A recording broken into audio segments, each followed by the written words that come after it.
Cool. All right. Think we're on live with YouTube and Twitch tonight. So if you're watching, I'm Dan, and I'm going to be playing more games from the Elder Times. Continuing with my play of the D&D Stronghold from 1993 game here. So if you're watching, hope you're well and everything's good with you in the last week. Let me get the chat. Hey, Adam. Sorry you were waiting a bit there.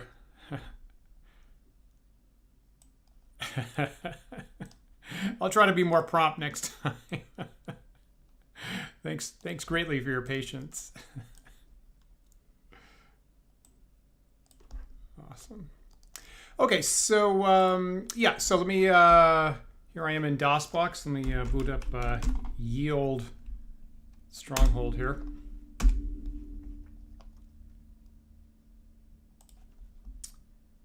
Now, crazy, the desktop audio is not working again. It's bizarre, it was working immediately before I started the stream.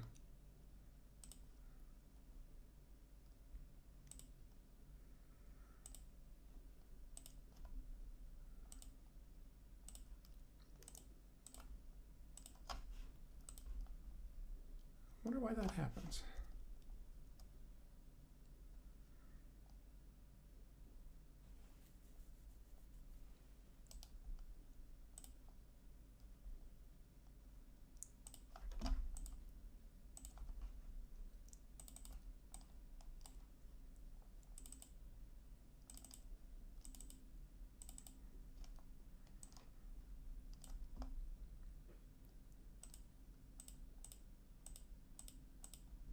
Sorry, I'm trying to debug the audio right now. Sorry about this.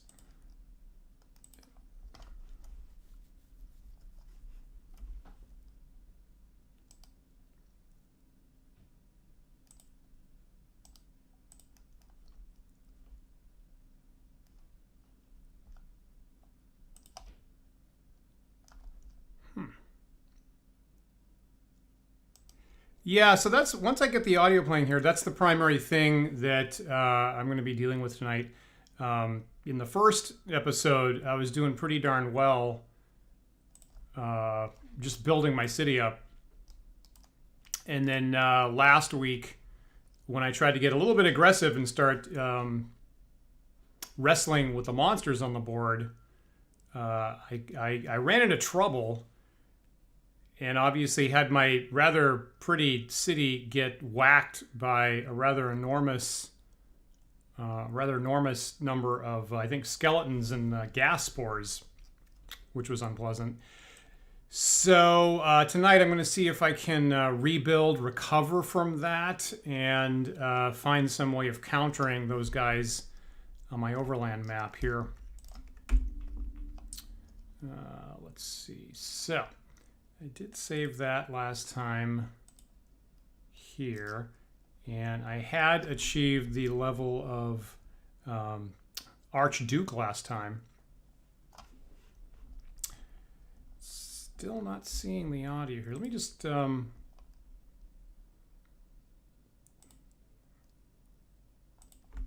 I can't pause when there's combat going on. Okay, so I've just momentarily paused this. And Adam, I see you're working on a booklet for your players while you watch. Oh, you know, super cool. Super cool. Running your first game in 3 years of an OD&D for the first time. That's awesome. Let me ask, what motivated you to actually try original D&D for the first time?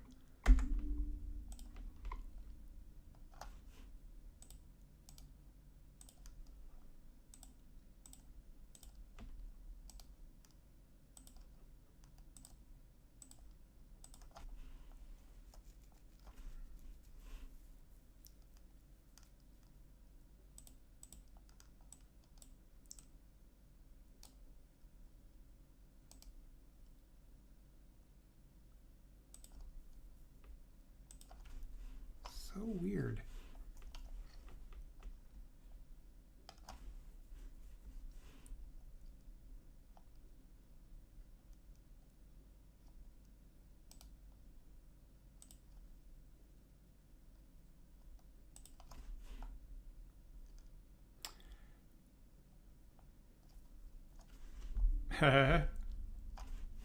Glad you joined us, David. I'm slightly embarrassed, but every time I start this, my desktop audio goes away, which is just a little frustrating on my end.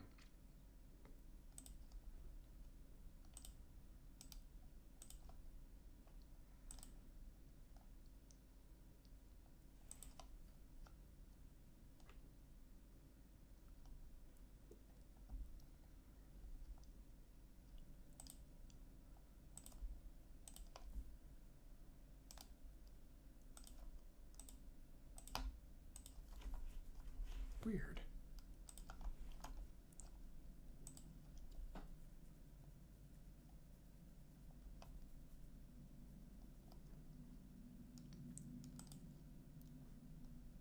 Is that helpful? No, it's not helpful. Okay, so unfortunately, I might just play tonight with the audio not on. It's not going to change the gameplay much at all. And frankly, after a little while, the sound effects start to be kind of the same thing over and over again. So that probably makes as much sense as anything.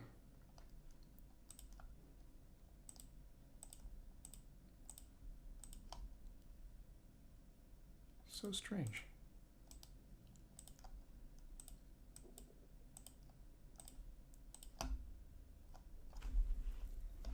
All right, so let me get back into it. So I'm going to click the resume button over here and have the gameplay start up again. So I haven't quite finished with the fight that's going on here.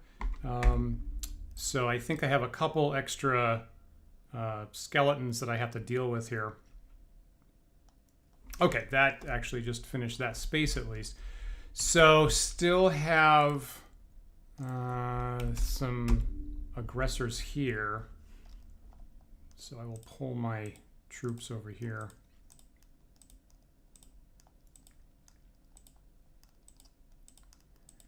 Again, with this slightly wonky interface to Stronghold, where again you don't grab and then an army and then click to tell them where you go. You go where you want them, and then you set these flags to attract free people. So actually that fight worked in my favor. Again, skeleton's not too bad. So I should be able to handle this. And you know, I'm making a mistake because before I do this, I need to undo the flags here.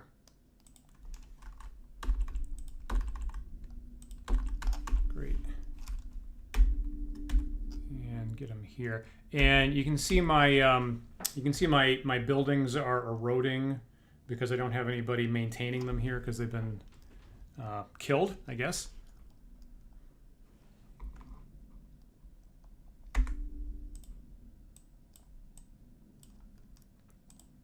Just reading your thing there, Adam. Yeah, you know, a lot of people, right? A lot of people like old school essentials, right? And we were talking about that on our Discord server that's really nicely laid out. Like we were asking, like, what are some people's favorite formatted OSR type books, and a number of people picked Old School Essentials as like among the best laid out books ever. Yeah, I'm really glad you saw that. You saw our playthrough of Dyson's Delve, actually. I think Saturday. You know, I actually think this Saturday night, about 8 Eastern, we're probably going to live play the new Dark Tower game, actually. So I should have a couple people over to my place for the first time in about 2 years.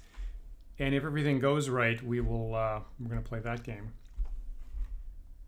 So my people are not showing up very fast. I guess they're coming now.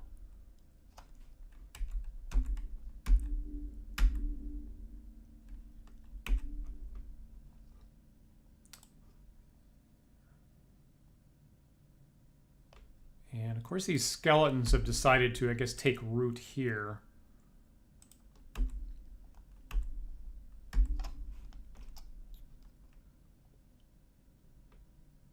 I'm not dead yet. My buildings aren't in great shape, though.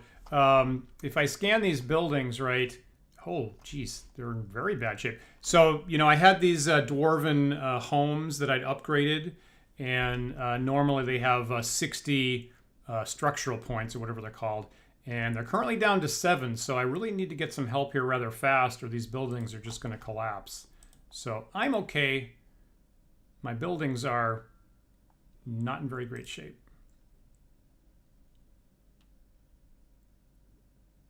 Oh, I haven't clicked the resume button yet. Duh. That's why nobody's, yeah, and there goes a building.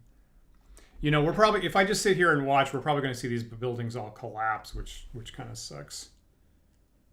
Because we spent some time upgrading them.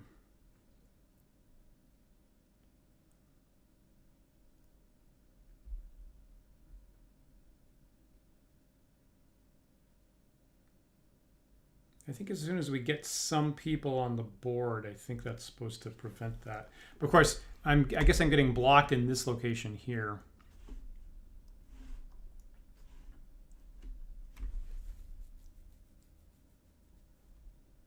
Oh, that's great. That's super cool, David.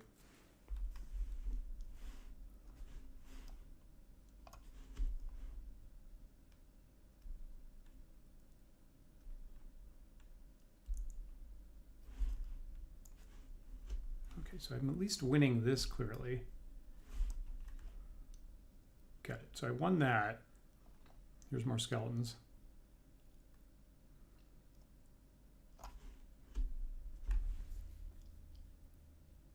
Awesome.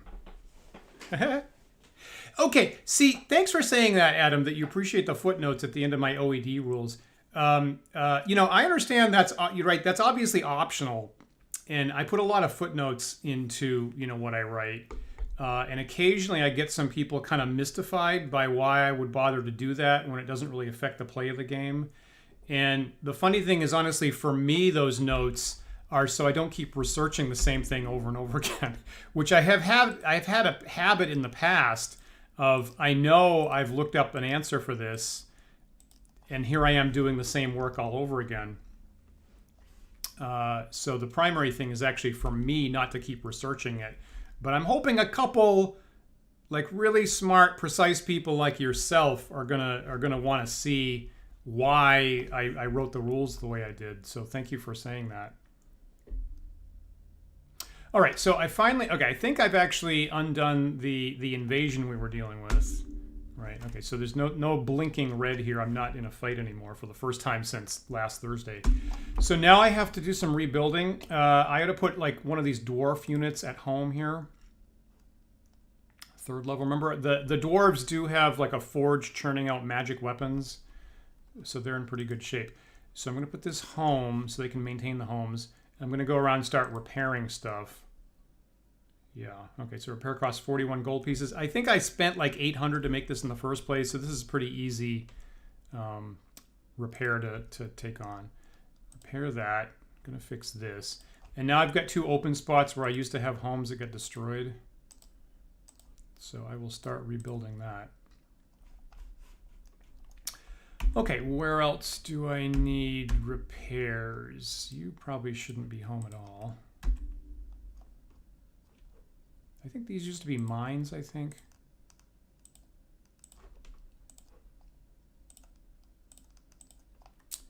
And probably somewhere on the border I've got areas that got wiped out. Like here, I guess this is okay.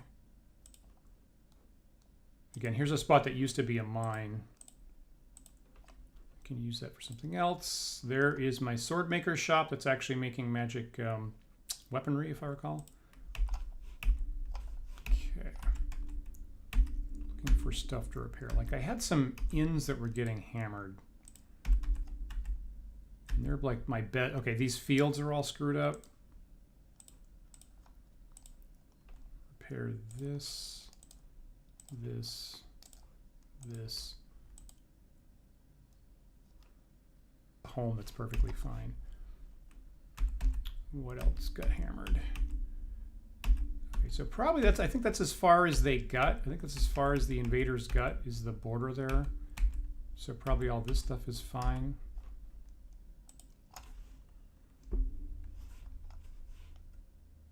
Right, yeah. Cool. I'll be interested, you know, Adam, I'll be interested in hearing what your experience is with that. I've had pretty good experiences with people brand new to role playing, you know, rolling OD&D at them for the first time.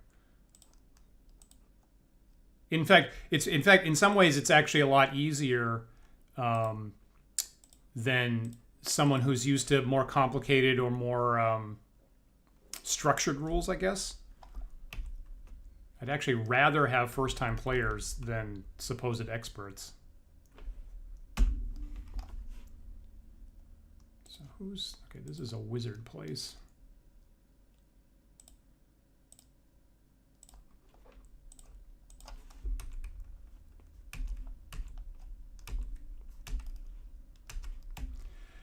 All right, invasion's over. What season is it? I guess it's probably summer now. All right, let me go see how all my leaders are doing. Okay, so my leader mage is pretty close to housing constrained.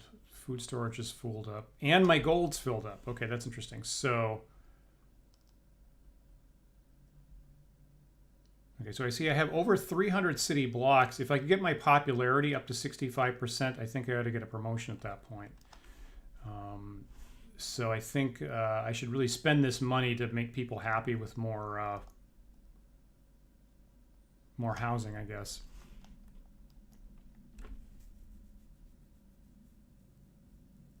That's interesting, David. Yep.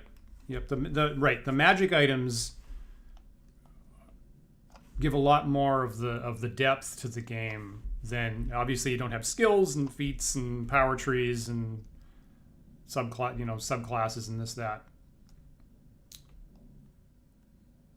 Okay, so food storage. So remember last winter in this game, I had a real problem with people starving. I went through my food stores real fast. Cleric looks very good, but not great income. Mm-hmm. So probably I ought to go around and either upgrade the castles or make more granaries. And the mage definitely needs more housing. Okay. And again, I love making inns. They're the most secure long-term way of having income. So if I have space, I would definitely love to make more inns. Thieves' pretty good shape. Yeah, right. The whole character build thing, yeah.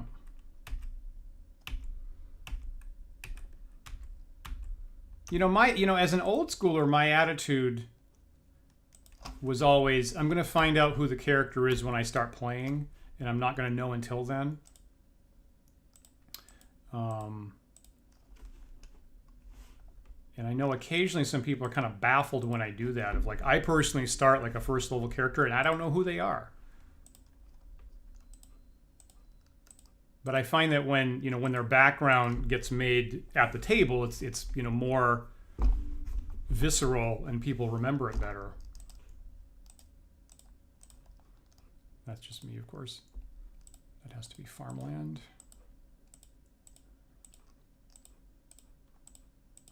Okay, there's that.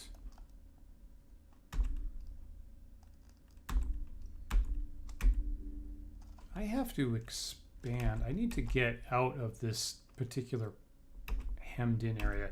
This part of the lower right of this map was nice to start with because it was easily defensible. There weren't any... Oh shit, I'm getting attacked again. It was so great because it was easily defensible and I wasn't getting attacked a lot, and now here it's happening all the time. Yeah. Third edition, right? I remember the online forums of third edition were huge. On character builds. That's the first time I ever started seeing that stuff. Okay, so I really have to try and both fight more of these stupid skeletons. I've got to try to multitask here, fighting and building at the same time.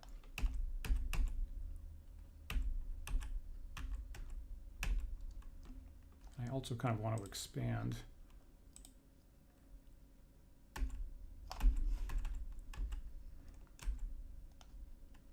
Okay, now I remember the elf. Okay, are you home?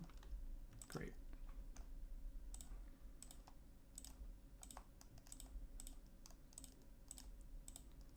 All right, so investing in inns is always great. Got 1,000 gold. Can I build? Probably can't build a university yet. That's probably way too expensive. Oh, okay. So I always like, for my mages, I like building a university which advances their training faster, which is always good. I like to have higher level mages if I can. So I'm going to do that. And this person's going to mostly be building because that's important stuff.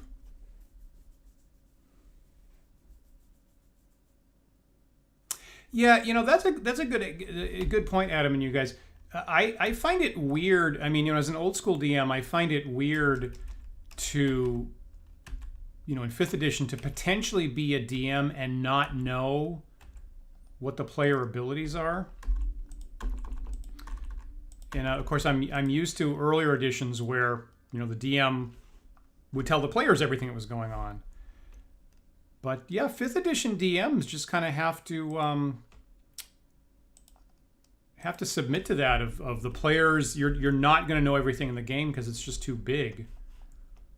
And the players are going to have to know what their abilities are, tell you, and it's a very different, for me, it's a very different mindset. And personally, for me, I feel like harder to get brand new role players into the game because you do have to sit down, you have to learn these rules about your character. Whereas in earlier editions, there's just like, you know, think about how you would use a sword and a rope and a horse and tell me what you're going to do.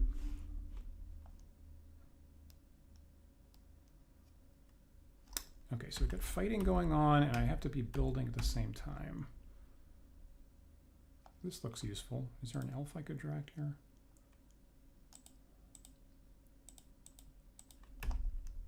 I cannot attract units to this location. Huh. Well, that's odd.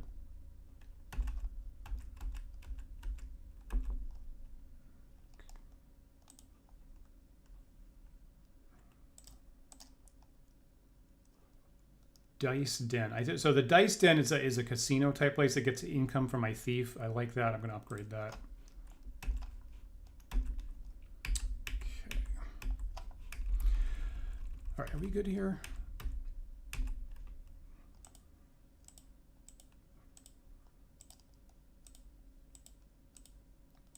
So as you can see, I'm routinely getting violated by these skeletons. And I guess the fight's over here now. Great. Which isn't too bad. And honestly, I could probably just post an army here on the border and just destroy them as they come in. But I'm just a little bit aggravated at that. So I think I want to be a little more proactive and stop that from happening. So what happened, the problem I got into last time is that I sent an army to contend with these whites, this tomb of whites that are here, and they were too tough for my army to deal with, so I just left that there. And then there's a Minotaur keep somewhere up here that I went after, that I got TPK'd at.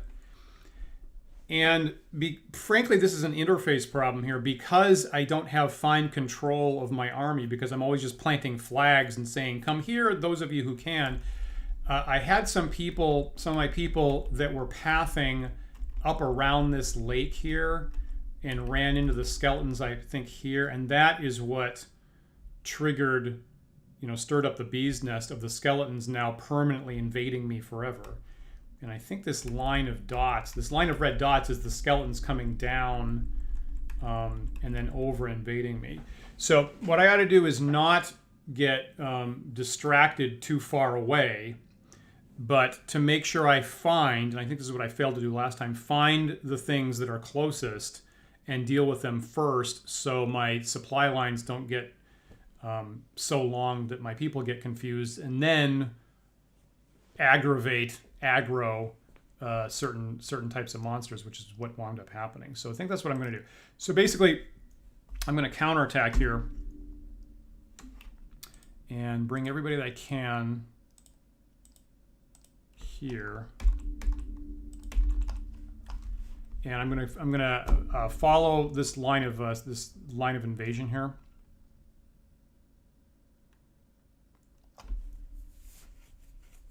There you go. Yep.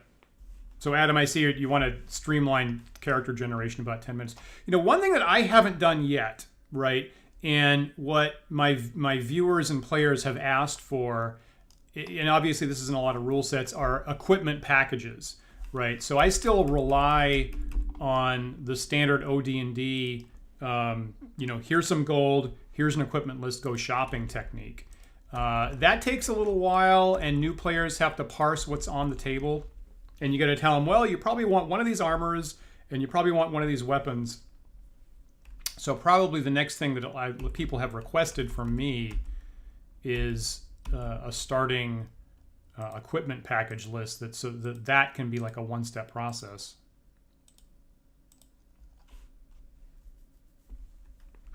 Right, I'm gonna have right in this game here. I'm gonna have to go find the skeleton's headquarters, right? Beat them there, break down their tomb, and then they'll stop spawning and coming after me. Now, as I do that, I'm hoping I don't have one of my forces accidentally run into another monster headquarters and then aggravate them the same way. And then I'm going to have to deal with 2 invasions at the same time like I did last time. But okay, so basically my army is going to be working their way over here. And they're going to be fighting these skeletons while they do that, which is not too bad. And they'll keep working their way west there.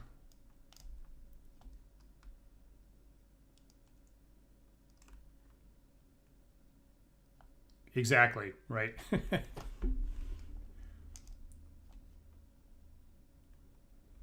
And I also played first edition AD&D probably the most. Personally, I actually got started with a basic, like a Holmes Rules basic set in '79. I played quite a bit of the Moldve BX system too for a while. Largely because a friend had that and they thought it would be easier to get into, so I went, great, give me this, and that turned into a really long campaign. Now, why are you are both set to home here?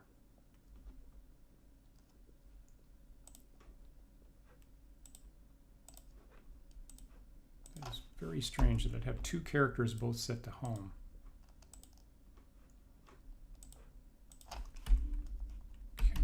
Can I do? Okay, so this is the problem. I fight and then I forget, and then I fight and I'm fighting more. I really ought to just find any way at all to use this money. Just upgrade these houses. What I should do, I should find the inns. That's super expensive to upgrade. Okay, so here's one of my upgrade costs 8,000. How am I ever going to get 8,000? I don't have nearly that much storage.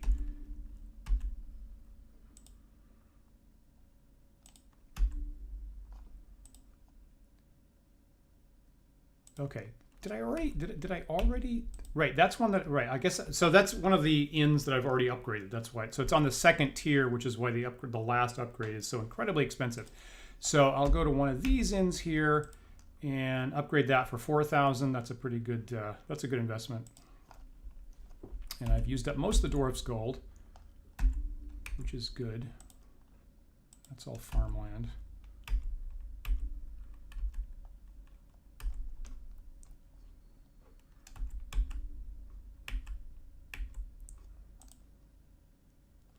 Right, I mostly spent all of his money. I spent almost all my mage's money on the university and the inn, so I don't have much left.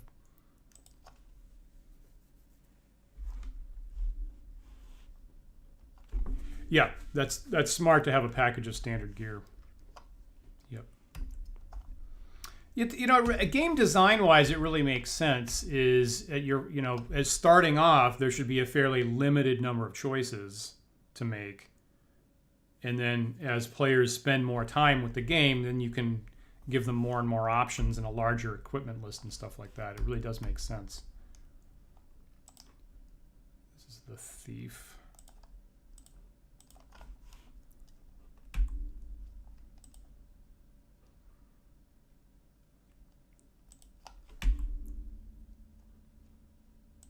So that's storage. So storage shed is where you save your grain. I'm actually going to upgrade that. I guess that's what I could walk around and upgrade my storage sheds would be smart.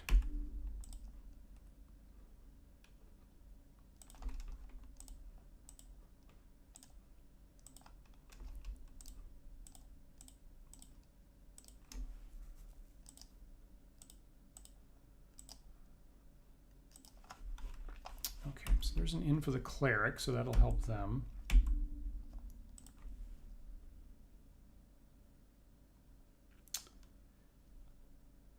Now I just noticed my elf doesn't have access to the central fund. There's something I haven't built for them. Is it the marketplace, I think? Yeah, each one gives 10% access to the central fund. So my elf really ought to have a marketplace.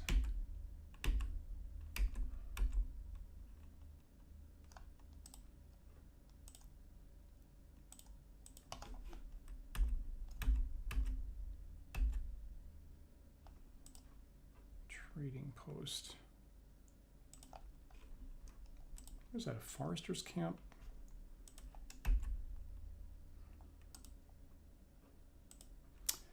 So the marketplace is sufficiently important that that's the thief.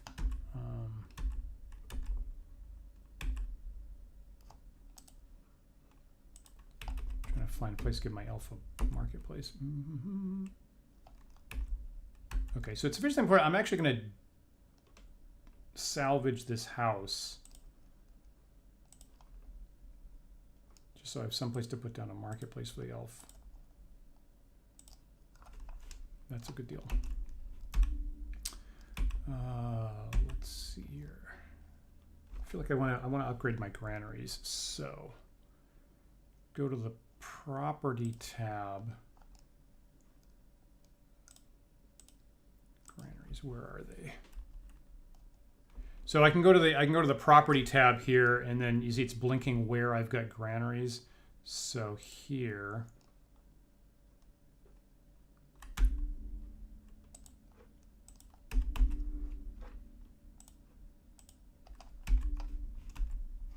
well, I've lost track of it. Property.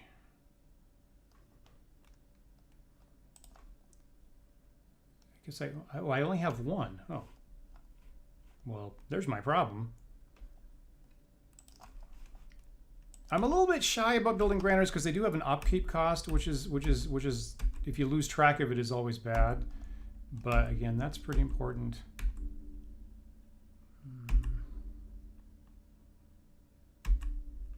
Okay, so I'm going to kill this house so I can build them storage shed. And I'm going to kill this house.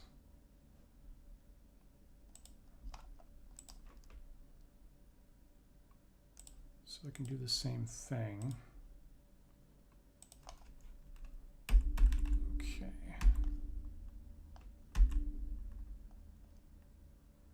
I'm going to kill this tree so I can do that.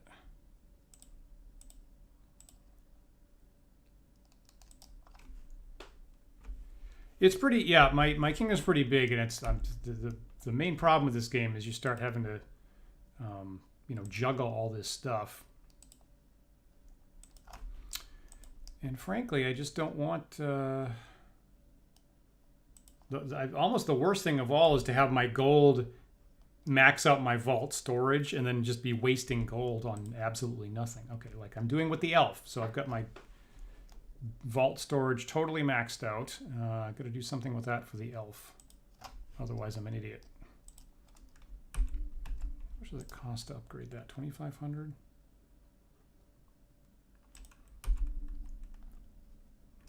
great value.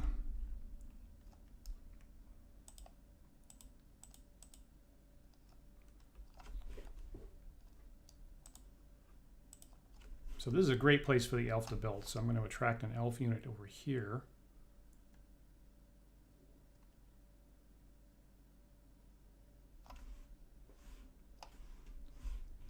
And I can see my army's battling skeletons. I'm getting reports about that.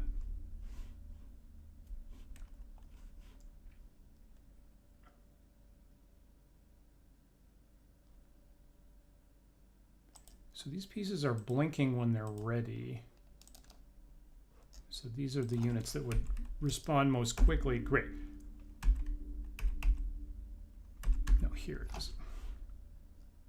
I can see a unit that's coming here right now, I think. Should walk on screen any second. There we go. So you're a dwarf.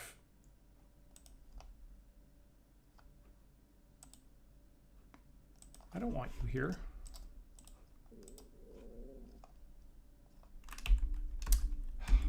Pete's sake. Okay, I'm trying to find a free elf.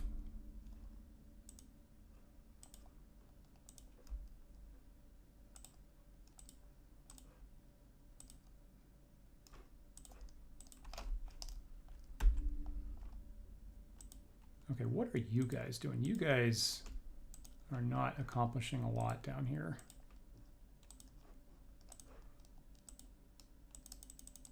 Okay, so you're home. The rest of you should be ready. Okay, so.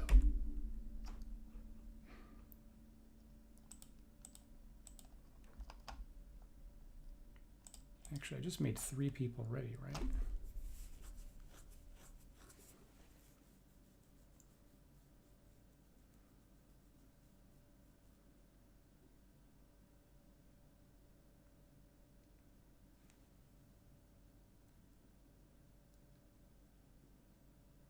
Also, of course, newer strategy, more modern strategy games, you don't need to manage an actual unit to get something built. Like I'm accustomed to Warcraft or Starcraft, where just like you can put anything that anywhere you can see. This game, I've got to maneuver an actual unit someplace before I can build. All right, so I finally got the elf here. And now I'm at risk of forgetting what I was trying to do. I was trying to spend the elves 3,000 gold pieces. That's what I was trying to do. And at this point... So who's active now? Okay, so I have to manipulate this. So currently, the dwarf Klaus is the active one who wants to build. I need to change party to Oswin. Now I can start building stuff.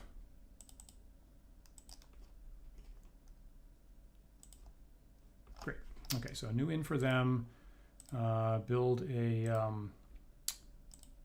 granary here would be great.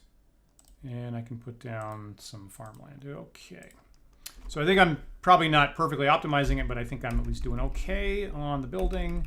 Now I go check what's happened here. So my army's made it to here. They're clearly fighting off some skeletons.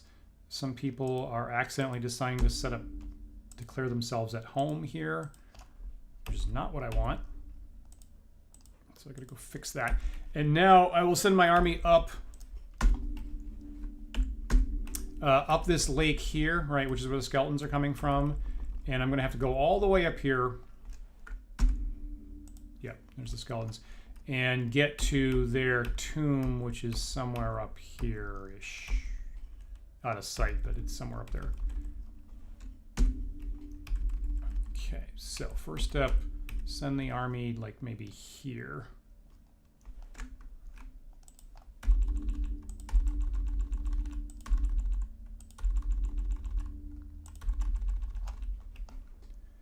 And I'm probably going to run into a couple of these whites, because here's the white tomb again here. Super scary. I'm probably going to run into a couple of these. Hopefully I don't trigger the whites of doing an all-out invasion, because that actually could possibly wreck me. But I'm trying to deal with these ongoing skeleton invasion here.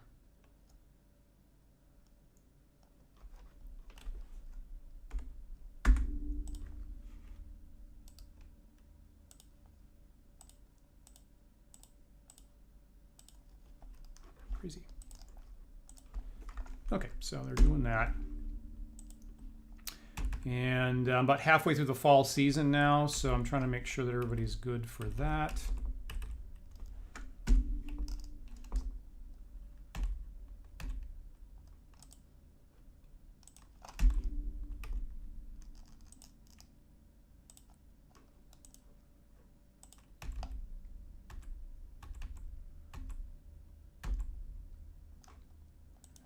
Okay, so here's a cleric who's declared this to be their home. Why not? That's fine. What does the cleric need? Definitely more housing, more food storage. I don't have much gold to work with.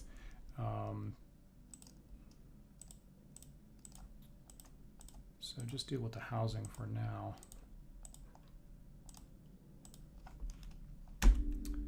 What else? Anybody else? No, I'm going to upgrade that.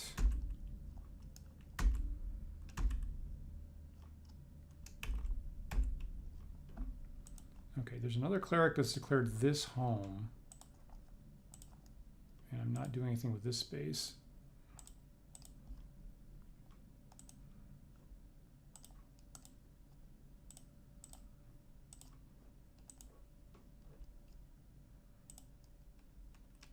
Okay, this is being used. These trees are claimed, that's fine.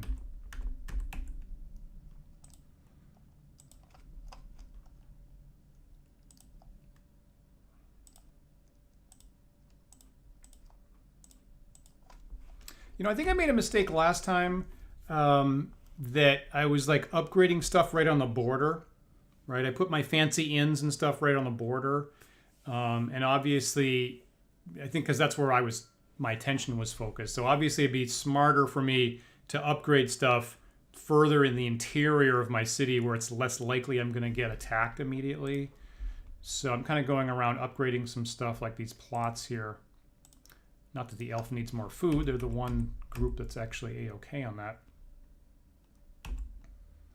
Okay, so my mage has an inn. That's great.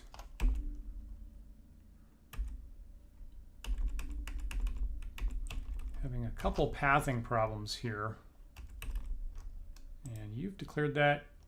Yep.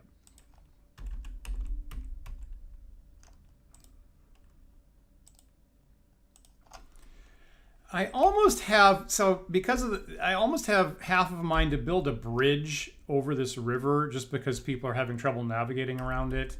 But that's going to allow monsters to get over the bridge too, so I'm probably going to decline to do that.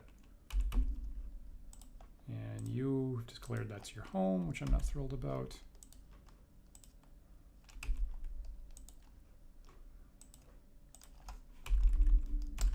And somehow I've got a whole bunch of, so apparently a whole bunch of skeletons has bypassed my army. So I've managed to move up here, which is what I wanted, but there's more skeletons here. Hopefully my other characters are just going to deal with them as they show up. I'm not going to worry about that too much. Okay, there's more. There's whites. Okay, so let's not worry too much about that. People are wandering off and declaring themselves at home in the worst possible place right next to the whites. Yeah, that's a possibility. I mean, I guess maybe I have scar tissue in the past from, you know, getting beaten on a bridge and then, you know, losing the bridge. So maybe I should try that again. Okay, so let me pull my army up here to the top of the lake here.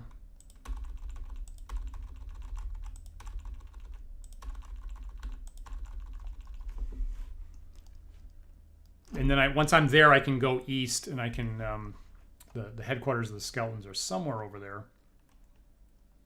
As you can tell by these ruins, when there's ruins around, you have to be close to one of the monster things. I'm trying to spot it in the background, but I guess this is just like a big barren ruin area on the map.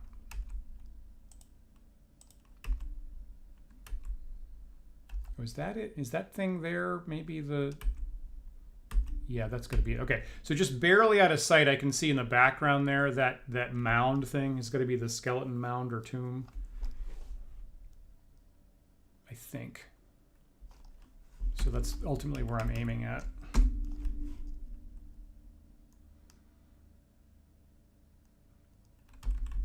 Boy, see, I have a whole lot of characters that are confused about how to get where they want to go right at the moment.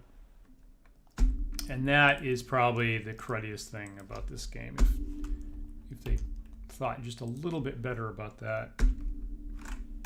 I love Stronghold, and the interface is highly critiquable.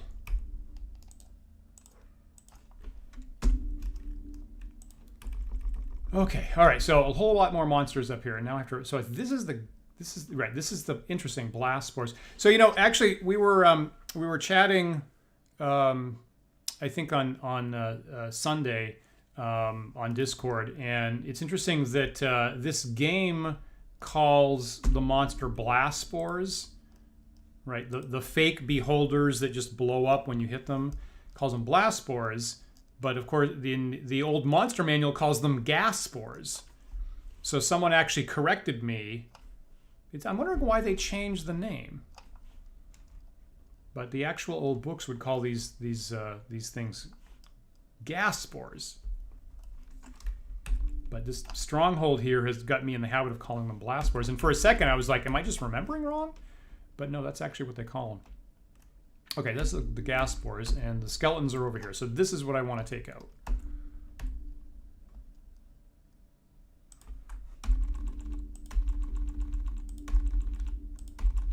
Hopefully I'm going to successfully actually take out a monster grouping.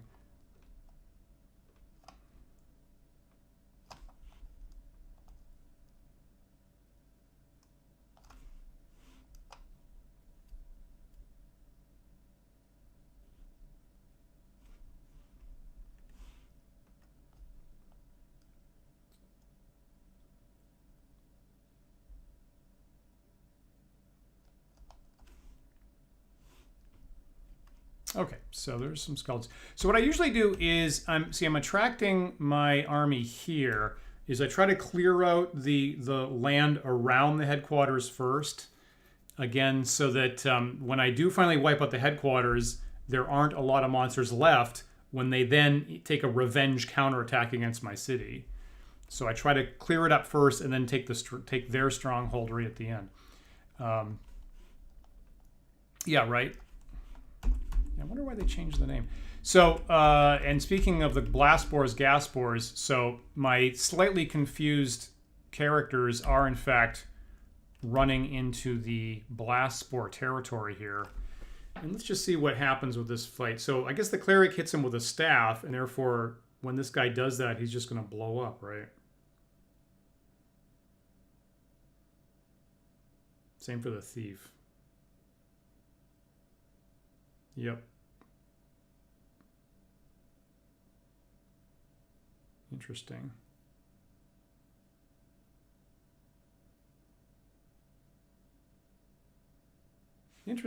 Okay, there you go. So okay, so that's sort of what's happening with the blast spores. Is I'm winning, but then I'm losing. To make a long story short, I'm winning and I'm losing when you fight gas spores. So I've kind of accidentally cleared out this part of the gas spore colony. And that's actually letting me consolidate my army, thankfully. Everybody wants to declare themselves home. I have to go fix everybody being home.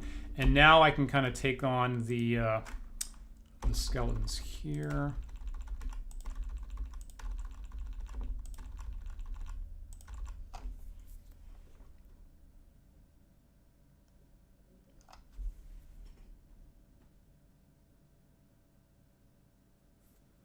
Does anybody know, did they have gas spores in BX?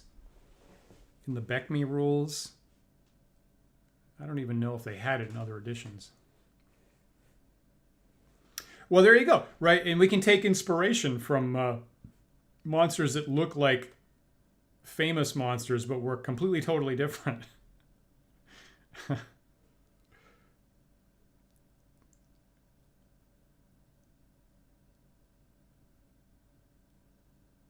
So I'm just gonna watch this fight. I can I do kind of like the water sound that I can hear. So it's very calming as my characters are in Mortal Kombat to listen to the running river sounds.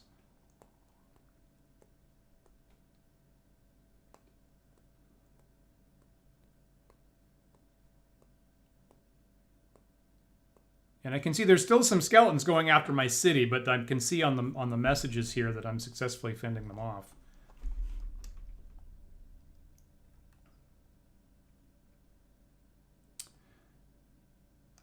As we all know, web is really powerful at low level, including this game. So the web's working well on the skeletons. I would like to think that that would work against the whites, like you said a while back, but I don't trust it enough. Okay. So, 1, 2, 3, 4, 5, 6, 7, 8, 9. Let me just kind of see who I've got in my army here. So I have 4th level mages. That's nice. That's a good deal. If I could remember, if I could get to 5th level, then I'd have Fireball, Lightning Bolt. Interesting. Thanks for checking that, Adam. Yeah. Like I almost feel if there would be any place, they'd be in the companion rules, because I think that's where they brought in the Beholder. So I feel like probably the companion rules are going to have the Beholder and maybe the the gas spore duplicate maybe would be my guess. Okay, everybody else here is 1st level. 1st level. Okay, so I have this train of other characters joining my army here, so I kind of want them to join me.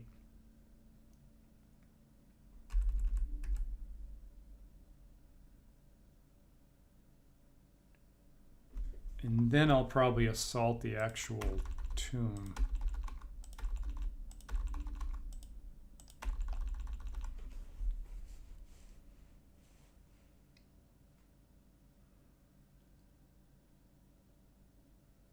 All right. What level are these guys? 1st level. So probably everybody else is 1st level. Although there's quite a number here.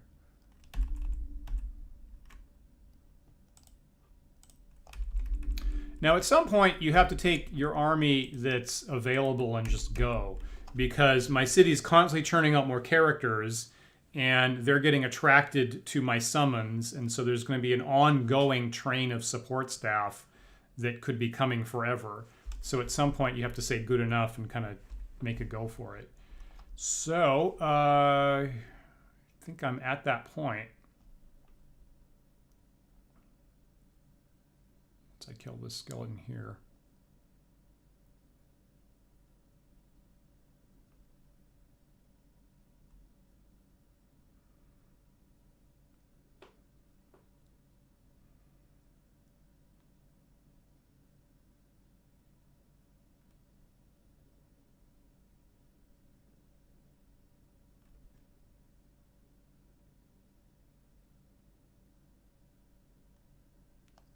Intelligence reports a cleric unit destroyed. Okay, I better go check my city to see if I'm losing stuff. Doesn't... Okay, I guess I'm okay. All right, so let's try this. That's a lot of skeletons.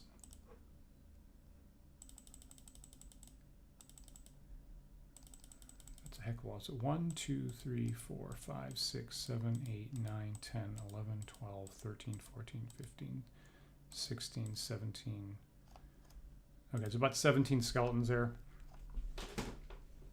All right, here's hoping. Here I go. I'm looking to not have another total party kill.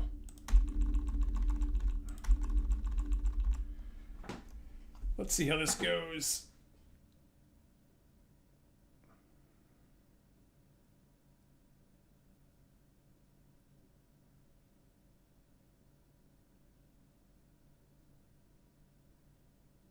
So I'm looking at the thermometer, right? White on the thermometer there, white is good for me and red is bad.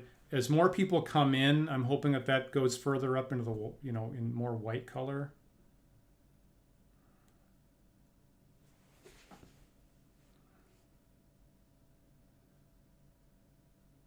Man, I'm not doing great.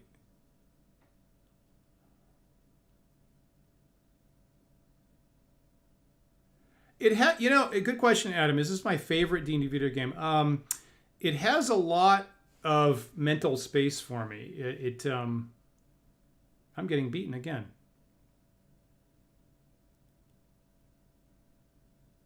Okay, right this second, it's not my favorite. I've lost another army to skeletons.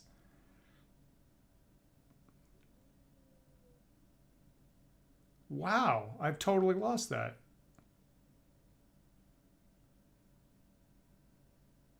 Huh, I feel like I used to be better at this. Huh, there you go. Yeah. Wow. Okay.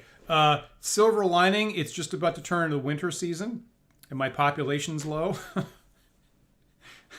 Bummer. Huge bummer.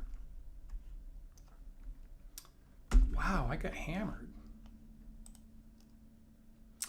Let me see. Now I'm still attracting units there, which would be bad. Okay, so I'm going to go through and I'm going to undo my attraction magnets because I don't want to be sending individual people into that mess. Wow, what a miserable game this is turning into. Okay, so I still have more people coming, so I'm going to use this area as my staging point. Yeah, I felt like that should have been in my favor, but most everybody was first level. Maybe I'm not training people up to high enough level. So this, this game, has a lot of holds a lot of mental space for me. I really like the building city aspect. I really like the managing all the different classes and how they interact like in a city environment. I actually really do like the really fine level of detail of tracking the food and the gold and the housing and the farmland. Because other systems abstract it more and just go, you have money, you can buy what you want. That's it. It's just money. You have territory and you have money incoming. That's it. I actually do kind of like I need to supply my people. I need granaries. Do I have enough food to keep working? Stuff like that. So this game keeps me coming back, even though it's hard and the interface is weird. Okay, so I've got an army that's going to be staging right there. Let me go back and see how we're doing this winter. All right, okay, the mage is probably okay. I think I built some granaries late in the year, so I don't think that my grain stores got filled up. This probably looks like that's okay. This is fine. The thief is still making more food than I have population, so the thief's fine. Income's not great. The elf is fine. The cleric has really big food stores, so they're probably fine. Right, and the dwarf has good food production because I upgraded a bunch of farms and a whole lot of stored food. So this winter is probably not going to be as bad as the last winter. My popularity is still like less than 50% because everybody's just generally unhappy in the winter. So let's see here. So what could I do to get higher levels faster?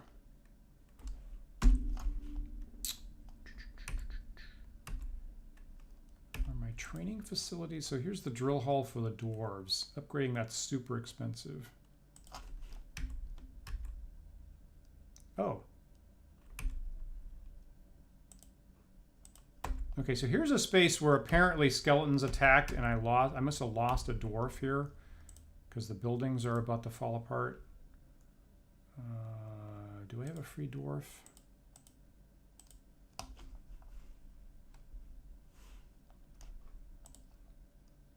Oh.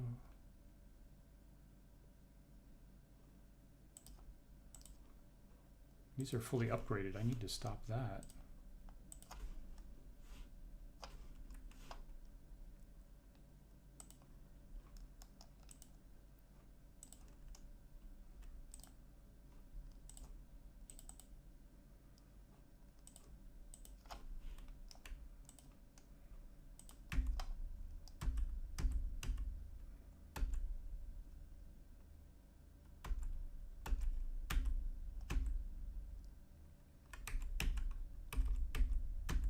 here. Yep. Okay. So I've lost a dwarven home there. These are staying up nicely. I wonder why that is.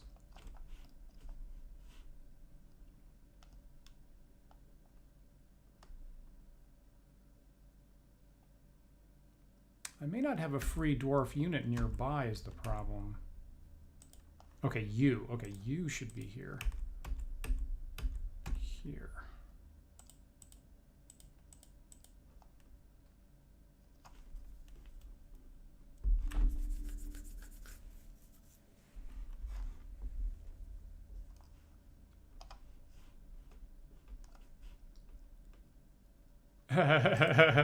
I like that observation, Perkins, about your magic cards. Okay, so I gotta repair this.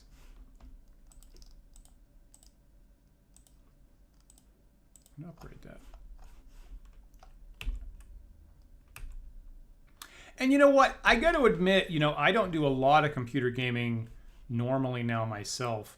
I do tend to be more into it, you know, interfacing with actual people, but except that I find that it's really fun to play with other people online now. Just as long as I'm at least chatting with people, what's going on is actually pretty interesting. So so here I am doing that now, and it's kind of an interesting way of like reconnecting to the gaming that I used to do. What does the elf need? The elf's in really good shape. Food storage would be nice. Let's do that.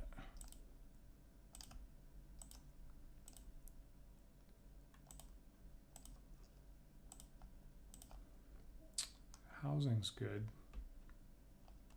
Money could be better. Oh, you know what I should do? I should make whatever the training facility is for elves. Elf Gardens? I think that's it. Great. So I think that's going to be the training facilities, get my elves to higher level.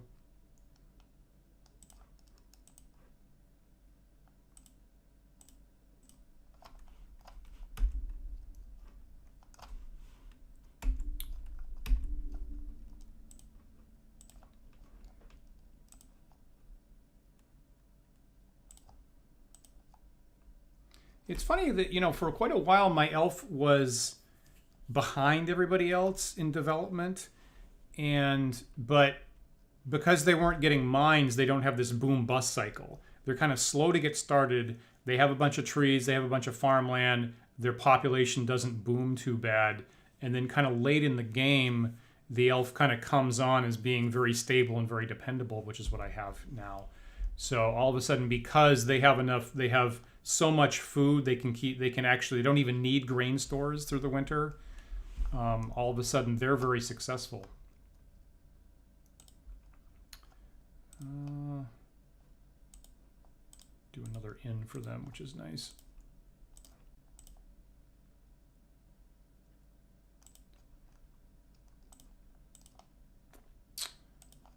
What else can I do? Fletcher. So I think the Fletcher, which obviously makes arrows, if I upgrade that, that's how my elves can get magic weapons. They can make magic arrows if I upgrade them a couple times. So I'm going to start in on that, which is nice.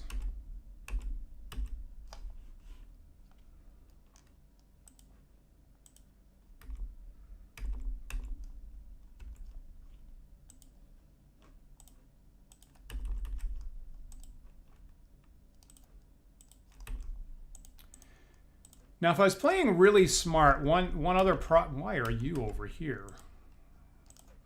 If I was playing really smart, oh god, I'm getting attacked by blast spores. Holy smoke!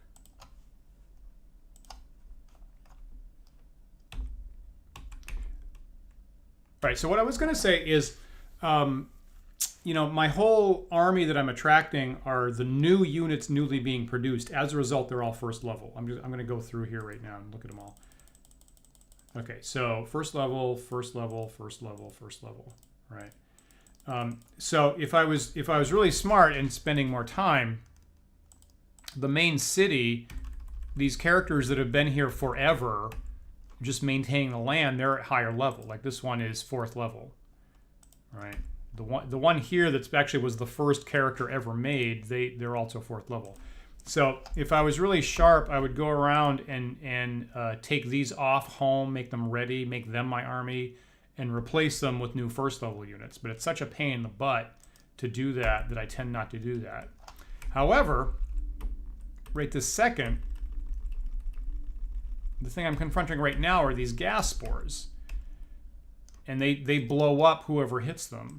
So how about this? How about I go and actually try to take out the gas spore colony, and if they blow up my 1st level characters, that's actually better than blowing up my 4th level characters. So maybe let's take a shot at that. Everybody wants to be home. I get it, but this is a bad place to be home. Okay, let's try getting this stupid gas spore colony out of here.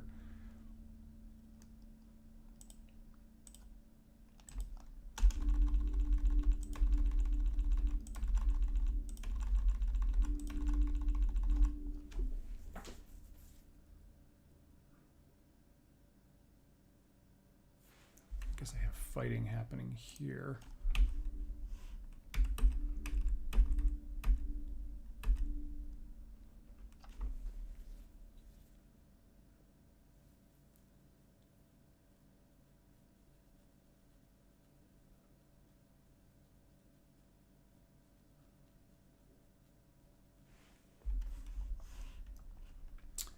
All right, how about you guys go up here?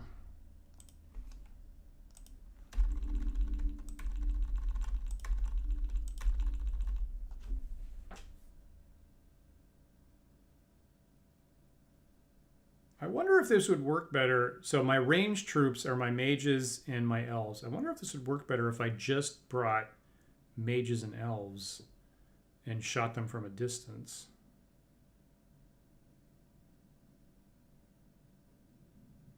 See, now you're gonna make me feel bad for this dwarf that's about to get blown up. Oh, they lived. Oh, interesting. Kind of didn't expect that. And there's fighting here. Okay, so let's actually try that. So, I'm just gonna fight him with mages and elves.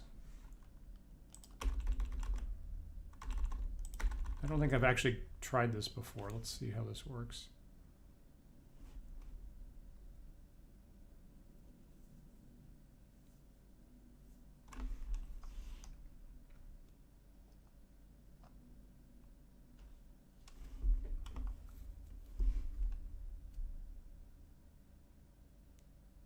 I don't want just 2. I do want, so I have apparently 3 elves available and 6 mages should be available.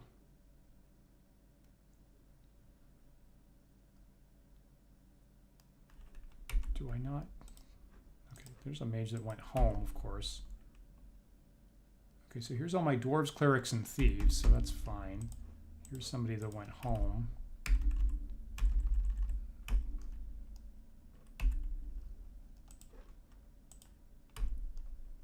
You guys, okay, so you shouldn't have gone home. All right.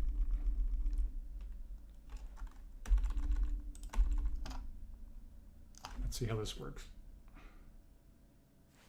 Great. Okay, see that's what I was hoping for. How about here and here? Now I got to remember to remove the magnets on prior places that I got to. I want everybody here and here.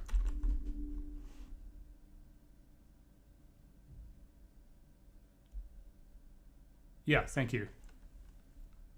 All right, so then I will clear out to this point.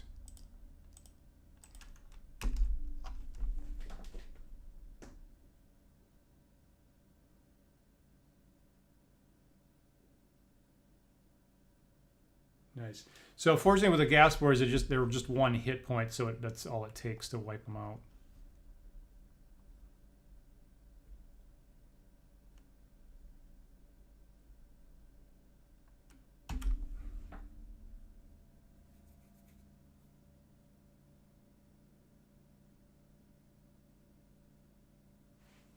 All right. That's how you do that. Now, as long as I don't have 8 characters show up on the edge of the screen and all get blown up.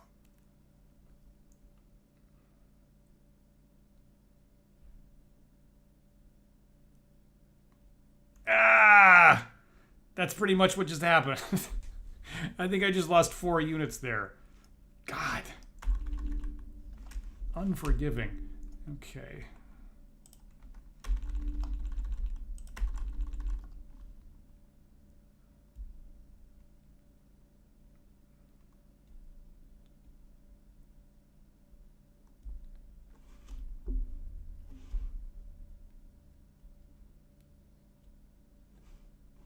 I think I can, from these messages, I think I've got skeletons going at my city again.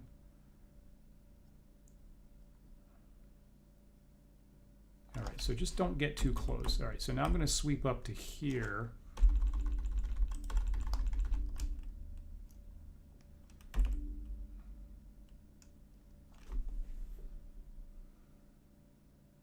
Don't get too close, don't get too close. Shit. Expensive.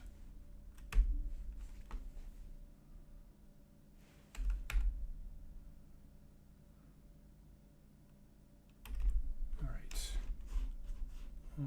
Get this guy here. No, he's on the edge.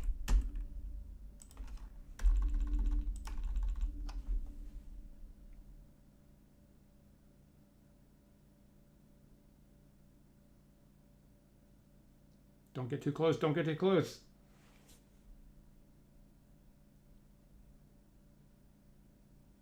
Now, they all got it looked like they all got damaged when that happened. But this reports them at full, all 4 hit points. Okay, get this guy here. You know, I'm going to draw 1 single mage unit here. It's going to wipe them out.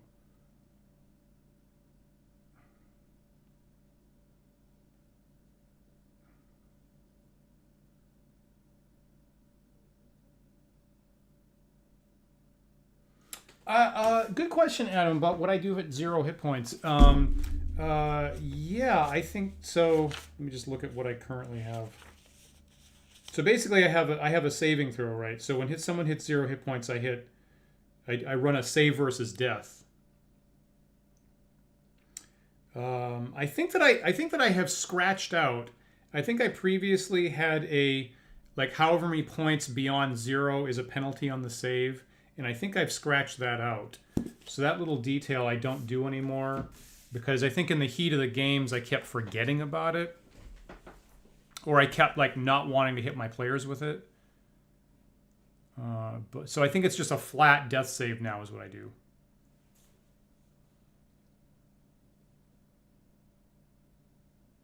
Now why are you guys just doing a waltz together? That's weird. How about if I bring 1 more mage in?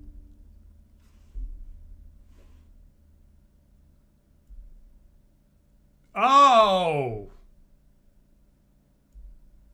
Oh, I didn't know that was possible.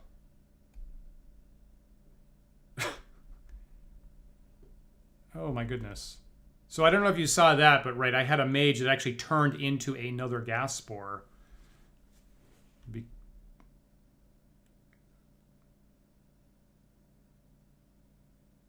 That's what was happening when I was complaining about that. Okay, so at least I got that. So we'll send a mage up here to get this guy.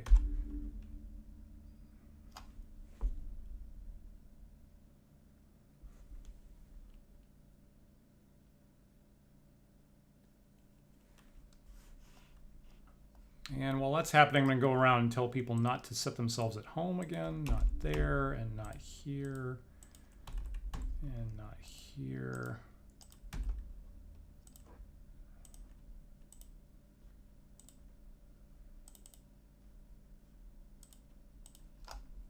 particularly if you're an elf or a mage. Yeah, they get it. They understand. Good question. When I say save versus death, it's very clear what's happening. Everybody understands that.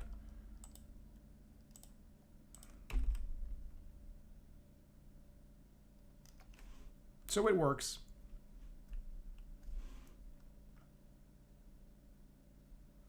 Once in a while, depending on how I'm feeling, I won't declare it immediately. I'll actually let the fight go and say, we will check later. Like once the fight's done, then we're going to check the death save to see whether you perished or not. So it gives me a couple different, it gives me a justification for maybe someone went down and recovered. Well, this is not looking good.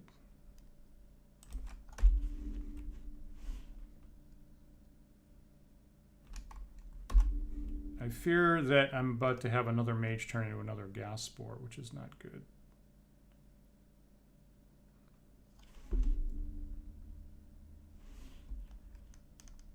Could somebody please come help him? That is a thief. I guess I'm going to ask for a thief.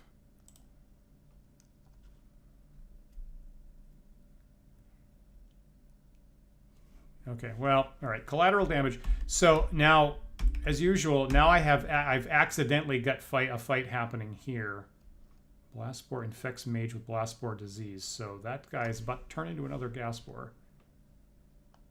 So apparently the fight's happening, so I better just do this.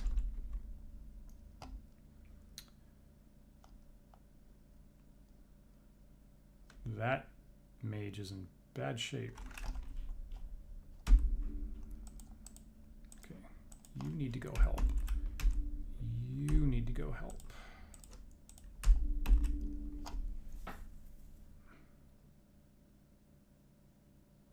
All right, so if you can just maintain your distance and cast magic missiles, would be great.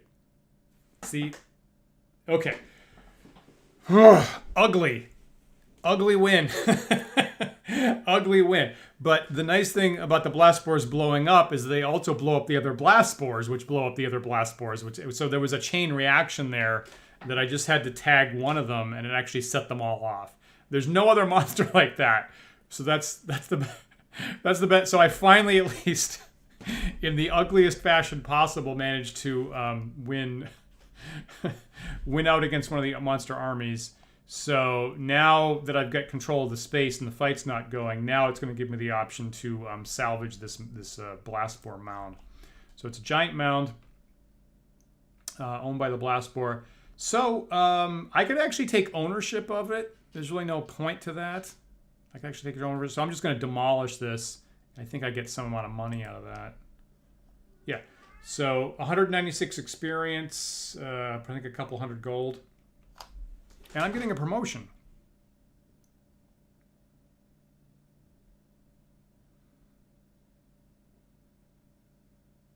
I'm hearing the promotion music. I'm kind of surprised it's not doing the animation right now. I think maybe there's a glitch. Here it is. Okay.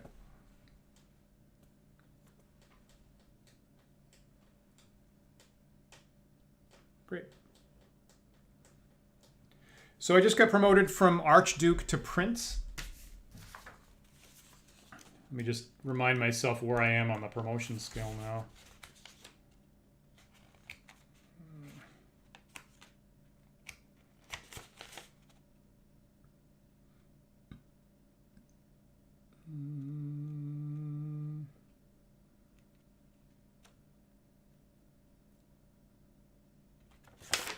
I can't remember how, what page is that on? Destruction, automatic, common fun, buildings, controlling the game. Where the heck is that?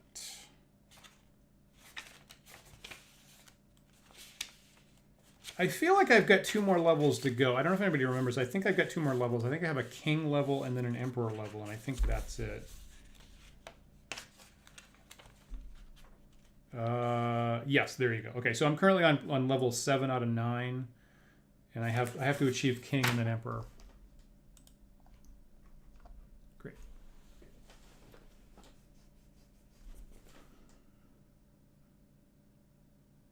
Interesting. Just looking at your guys' death rules in D&D there. Interesting observations. Yeah, interesting observations. It's a funny balance to, it's a funny thing to try to balance, right? Is like the more, that death's really on the line, the more intense that moment is. And certainly, I think that my players' moments that they remember the most years later are the moments where they really, truly, narrowly escaped death because of a die roll, right? And they know I wasn't making it up. They know they really could have died if the dice had come up slightly differently. And I find that moment of actual terror is the thing that they remember the most.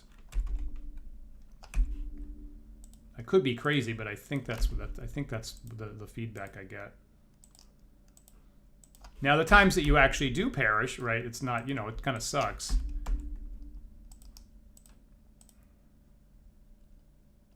Actually, I hit the help there. Okay, so I have successfully beaten one of the monsters, right? The gas spores, at least, are off the map.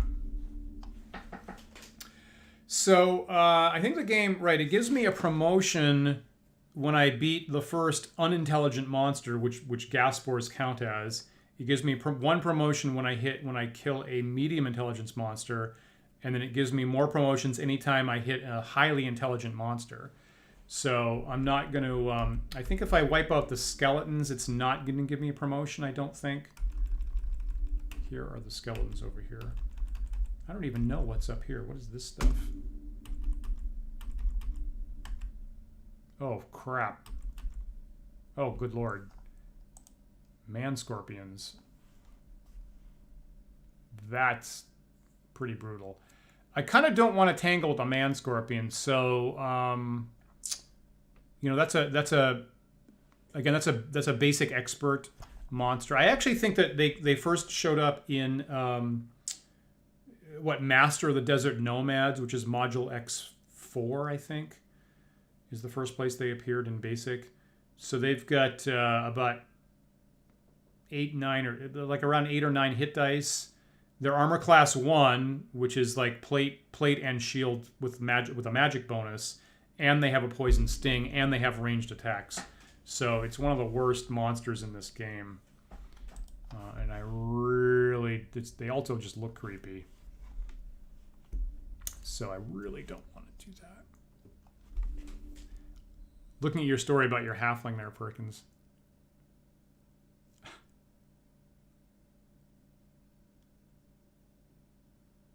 Yeah. Fascinating story, Perkins. Fascinating. That's going to stick with you. And I mean, if I was with a bunch of players, I would want them to respect the sacrifice, right? I totally get what happened right there. I would want people to honor that.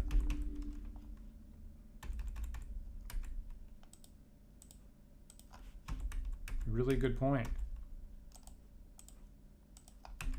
It's funny, in my last campaign, the longest surviving character was a halfling. It was there's a halfling fighter that was like the #1 frontline fighter. Really great player. She's really smart. And became the #1 frontline tank that everybody could depend on.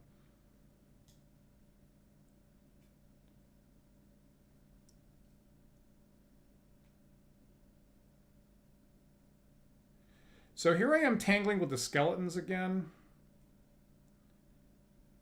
Just because obviously I have a grudge at this point against them. And you can see that they've respawned. Okay, here I'm back in spring.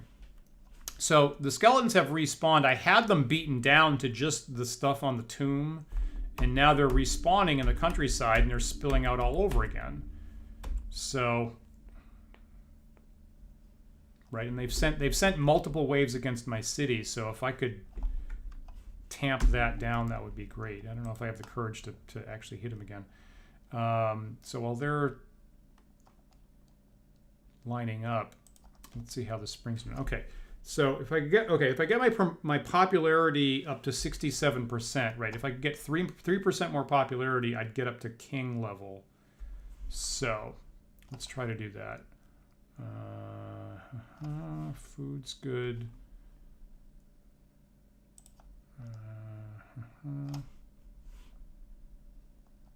That's good. This is good.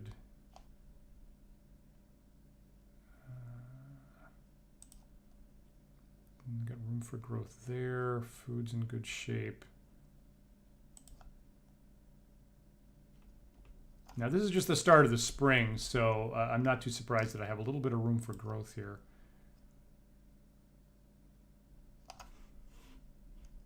Great.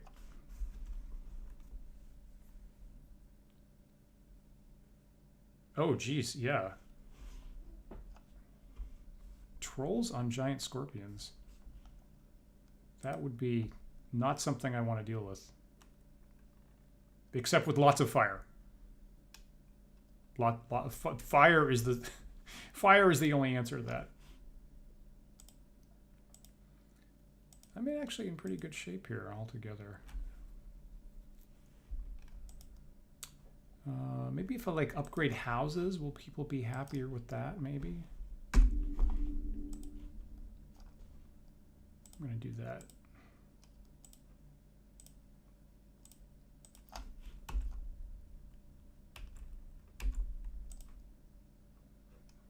Upgrade these fields. I'm just gonna go around like upgrade everything I possibly can to make people happier. Why not? Okay, that's the mage. This is the thief.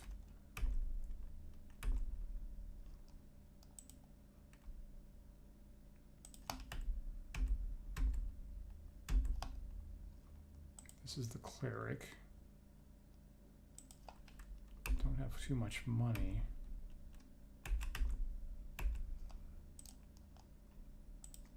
Super cheap. So it's super cheap to build and upgrade thief buildings. So I've done that a couple times now. Sure, why not?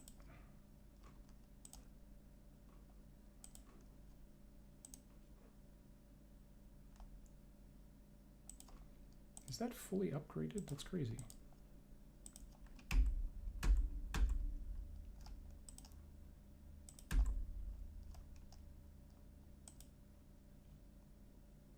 So there's a 5th level thief unit that I suppose I could pull into the army if I spent time on it.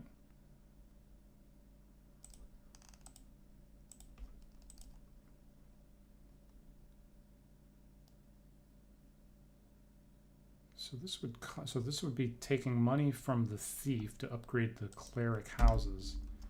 It's not really what I want to do.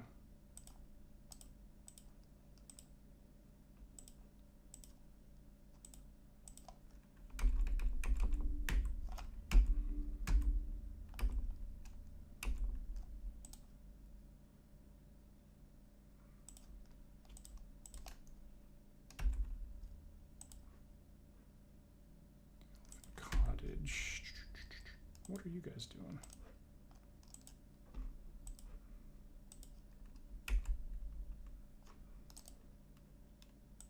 Just trying to spend money there. Where are the elf homes? What is this? 4th, I can't upgrade that. Okay, here's the elf homes. A little pricey to upgrade, but I'll do it. Just trying to make my people happier.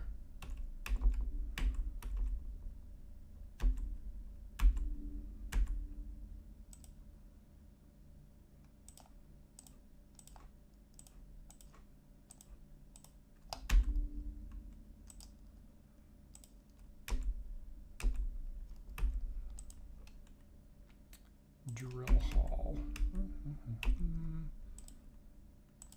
That. Okay, I better go look at what my army's doing. Oh God. Okay, here we are.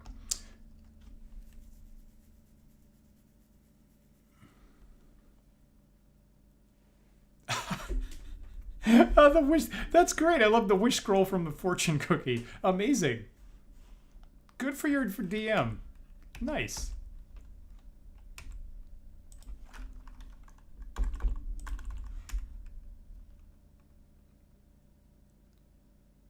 Wait, do I dare hit these skeletons again?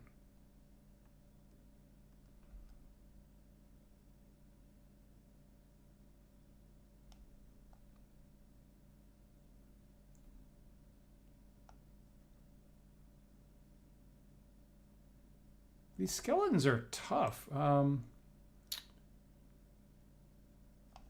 Tougher than I want them to be.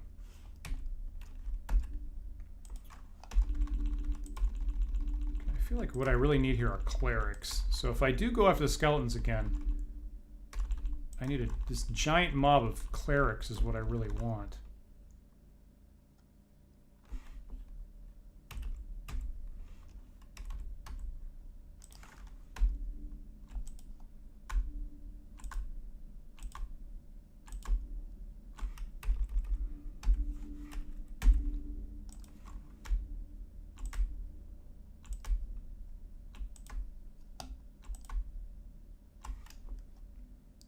Is this thing up here? It's, okay, so the man scorpions are kind of spreading out, which I don't want. If I accidentally aggro the oh shit. So these guys have accidentally been pulled into this space, which I didn't want. Yeah, I think clerics are here mostly cast Cure Light Wounds, but they do have the Turn Undead capacity, which actually just wipes the undead off the map if it works. So right at the moment, I'm mostly interested in the turning undead.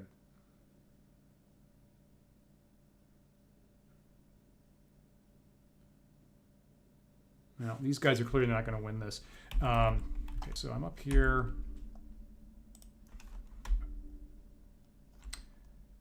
I have 20 clerical units. That's interesting.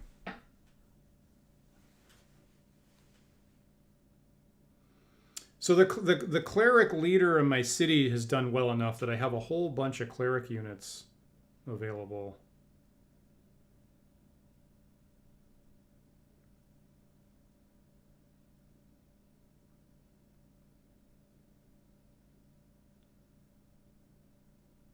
Yeah, right. I have skeletons, wights.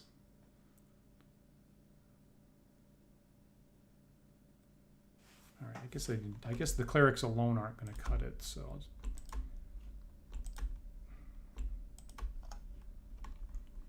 Okay.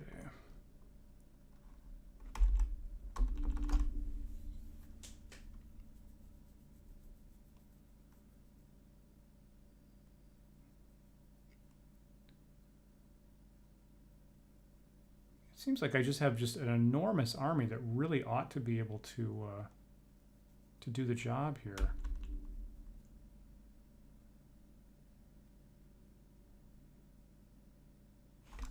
Okay.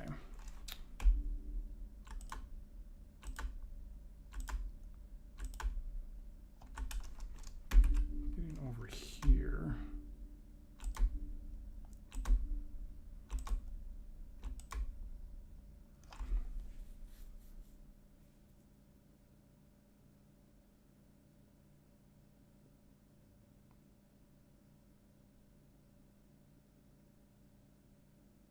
So you've seen when I either aggro a monster or destroy the stronghold without destroying the rest of the army, that they make a beeline attack from my city.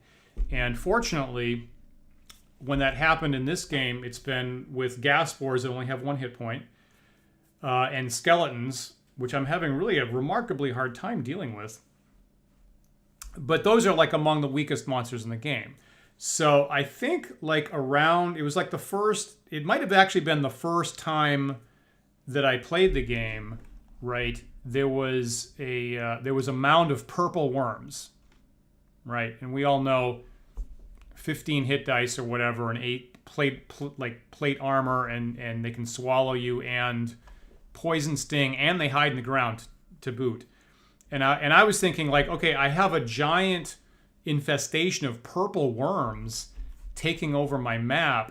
I'm going to be smart and I'm going to just go kill the stronghold that they're spewing out of, and I just made a beeline, fought through it, killed the stronghold, and then I was surprised that the entire army of purple worms just goes for my city, and I could not deal with that. I believe that was my first game of Stronghold, and so my city just got completely torn right down to nothing from like about 100 purple worm invasion.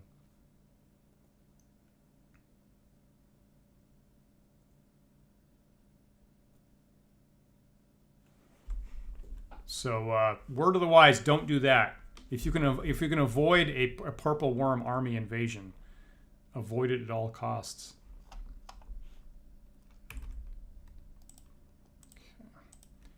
Boy, I really feel like I ought to be able to do this.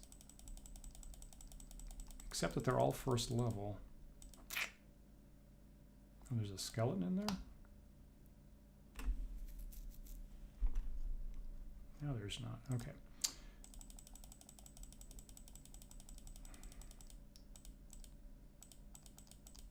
It's a big bunch, but it's every single one of them's first level.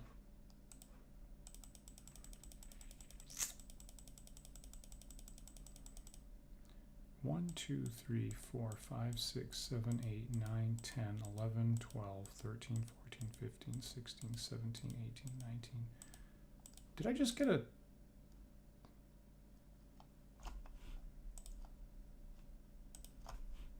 There was like a sound alert here that confused me there. And here they've got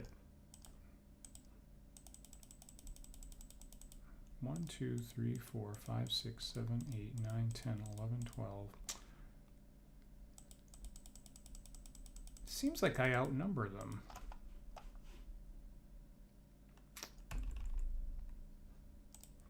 It's all these guys over here.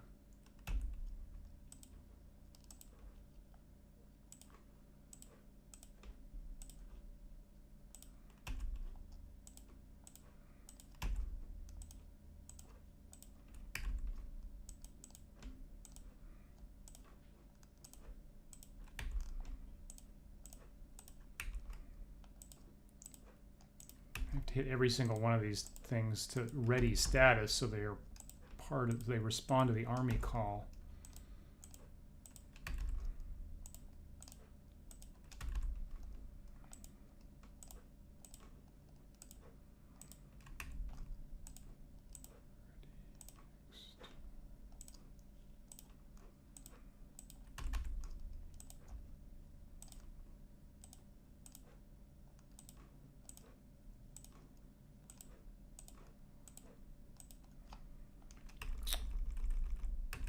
Let's see if we can consolidate all these guys in a reasonable place. So first of all, draw them up here so they don't get...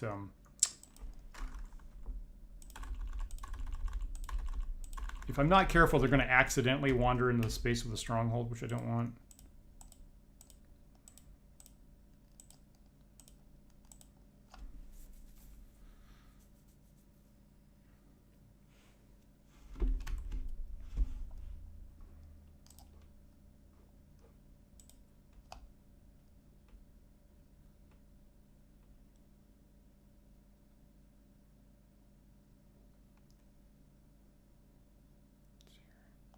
It is, right?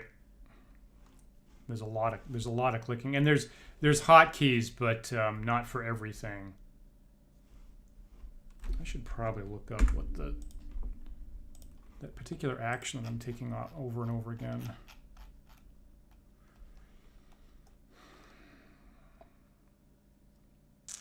Okay, H, R, and U. So H homes it, R is ready, and U unassigns it. So R to ready.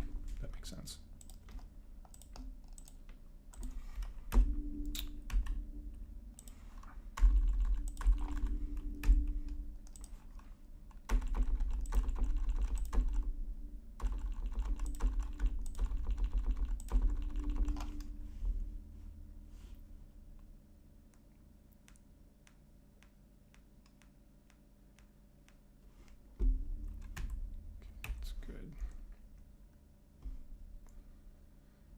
You would think this is enough people, right? You would think this is a sufficient supply of army. Yeah, exactly. Right. That's the main thing that prevents me from playing this game all the time. Is that I can't do that.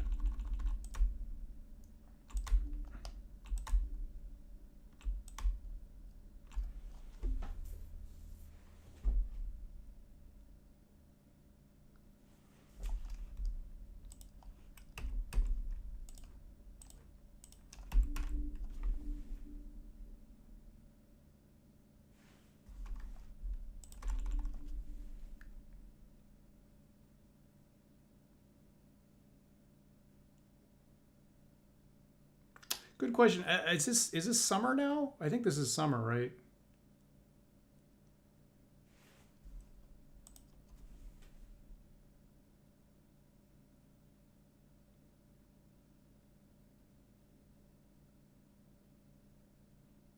Okay, you know what? I'm gonna while they're organizing, I'm gonna go check my city here. And the main thing is looking for things that are maxed out. Now, the food storage is maxed out. That's all right. Gold. Looking for anybody that's okay. Look for is it maxed out their gold. So the dwarfs get some gold to spend, and the elf is maxed out their housing. So I will go.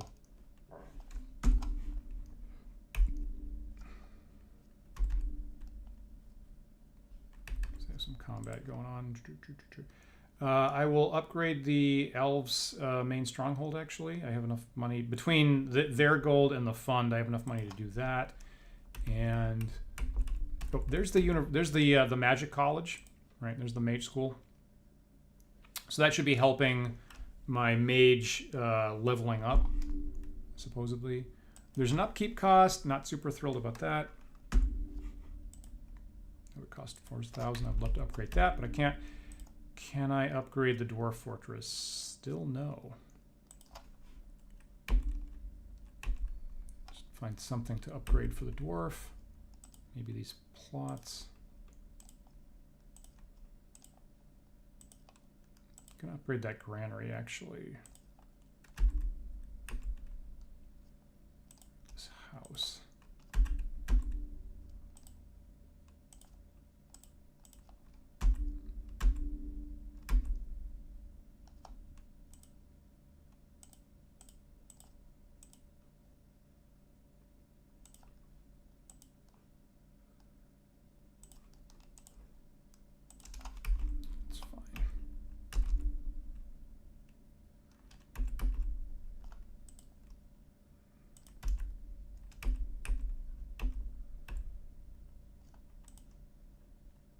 Okay, good enough. Interesting, yeah, play by email. PBEM, I think. Some of us would call that.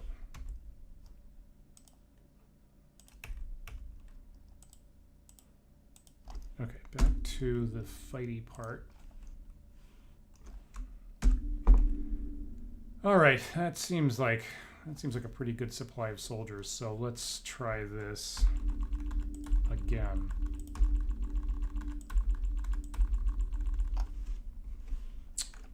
Here we go.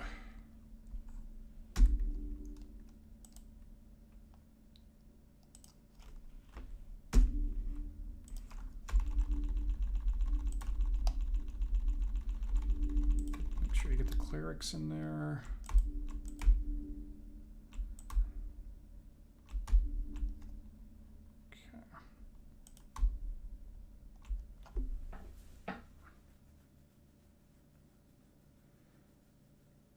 Okay, so as compared to last time, I at least have the thermometer on in my advantage this time.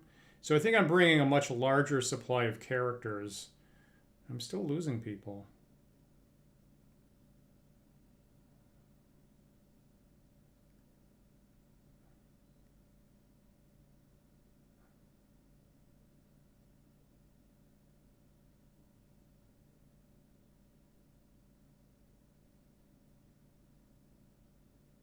Okay, successful cleric turning there. That's good. There you go. All right. Whew. All right. I think that basically I've won the animation. I know the animation is actually constrained. It actually can't put all the units on the screen right now.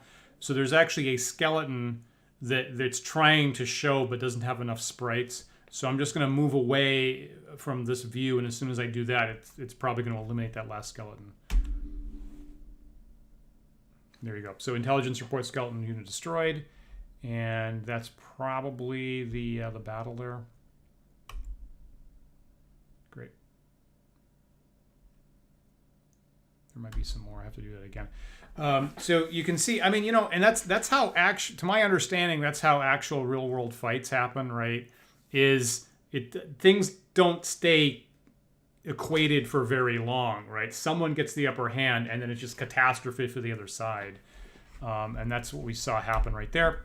And I've actually won that fight finally, and now I will be able to finally take down this skeleton tomb. Again, I could take control of it. Don't really care about that. Some of the monster buildings are better than others. Really, none of them are as good as the stuff you can build. So I will demolish this. 150 gold, right? Some extra experience. And I think I'm getting another promotion actually from that.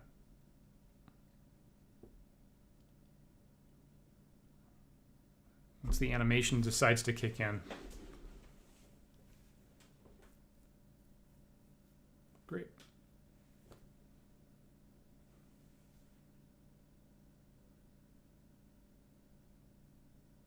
Now, that's a new animation, right? So I don't think I'm getting a promotion from that. That's you successfully destroyed their stronghold of the horrible undead, which is nice. But I guess I'm not going to get an animation because I think it's low intelligence monster, and I already grabbed that promotion when I destroyed the gas spores. But they've been haunting me literally for 2 weeks now, so I'm just happy to have them gone. So I'm still a prince.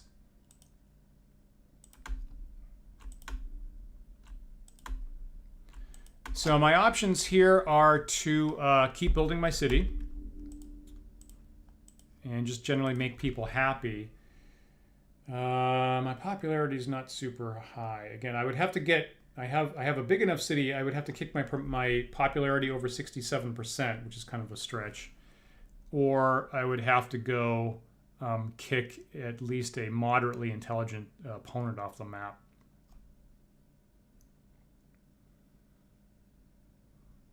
Just kind of looking at what I have here. My food storage is maxed out, so for my mage, I could upgrade a granary or something would be nice.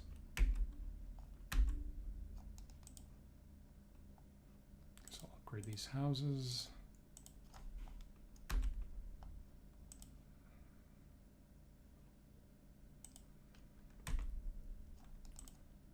Okay, that's the second level inn right there. What are you? Metalworks.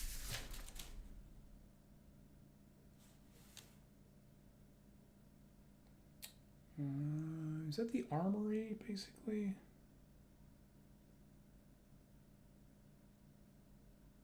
Yeah, I think that's the armor. You know what? I'm going to upgrade that and get better armor, I think.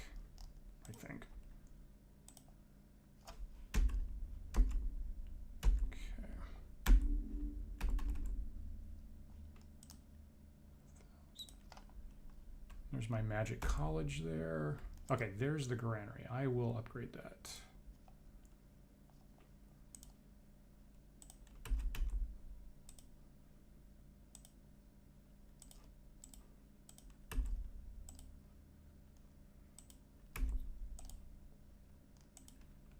Okay. It's my vault there.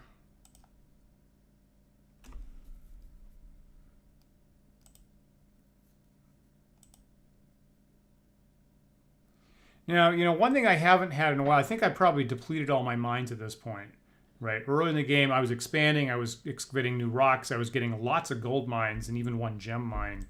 And that I think that all those mines have petered out. So I'm not having that rush of influx of money to build with. So we're kind of, the city's just kind of stable. And if I need to, I can replenish troops on the front line. I have enormous gold storage for my dwarf. Sorry, enormous food storage, which is nice. But not enough money to upgrade my stronghold again. This is still at the first level, I think. But that takes an enormous amount of money to upgrade that.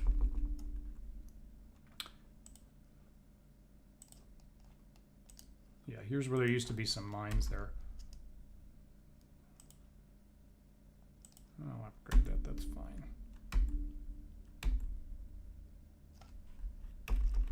So if I wanted to spend some time, I could build the city out more.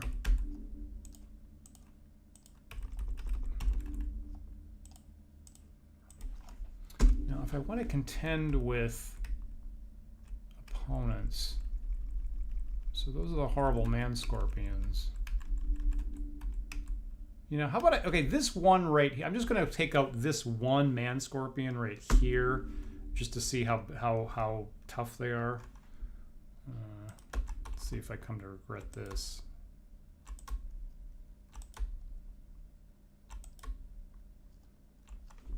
I just don't like him wandering around right here.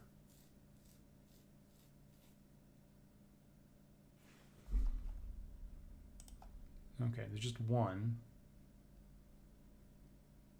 Fantastic armor class, pretty high hit points.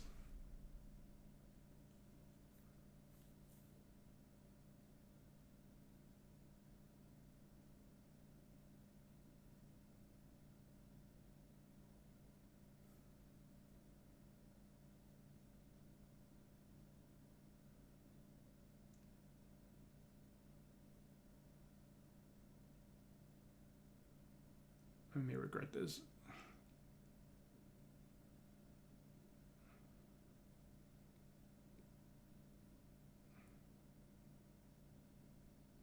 Avoid the poison. It's got.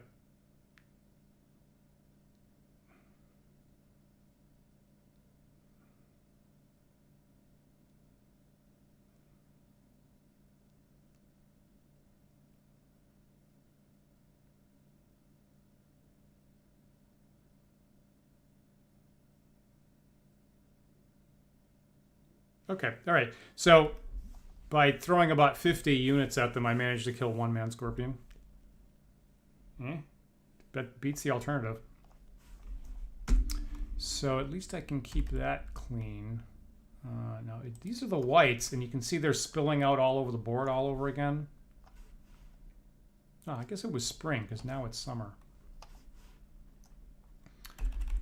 Ugh. Okay, that's the end of the board right there. What is this? Is this more man scorpions? Oh, crap.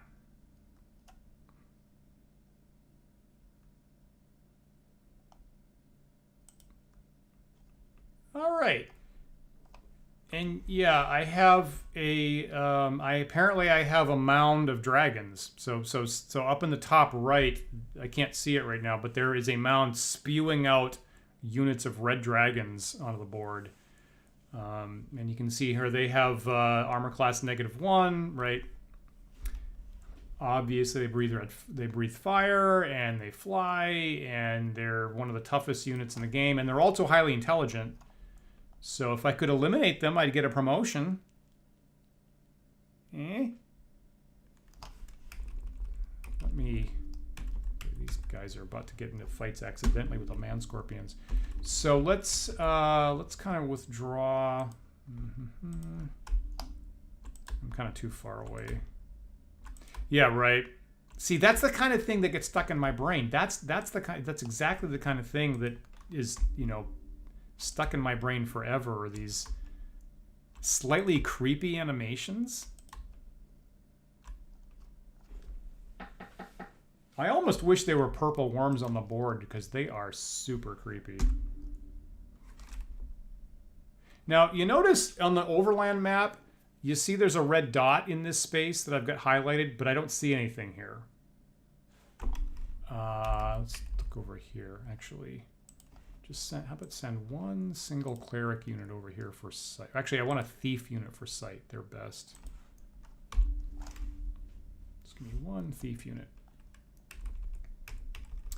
So I suspect that actually may be purple worms, because when purple worms are on the board, they just hide underground until you walk into the space, and then they leap out of the ground and attack you.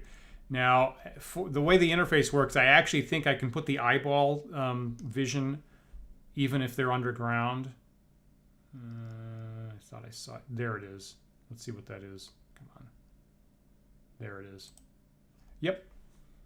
Yep. There's purple worms. You know. So they have 60 hit points. They have half as much hit points again as the dragons do. So sure enough, I got you're not seeing them, but I got purple worms on the board. There's one here. There it is. So the purple worms are like about the worst thing, and you don't see them until it's too late. So there's that. Anyway, I'm not going to make my famous first game mistake again. But let's see.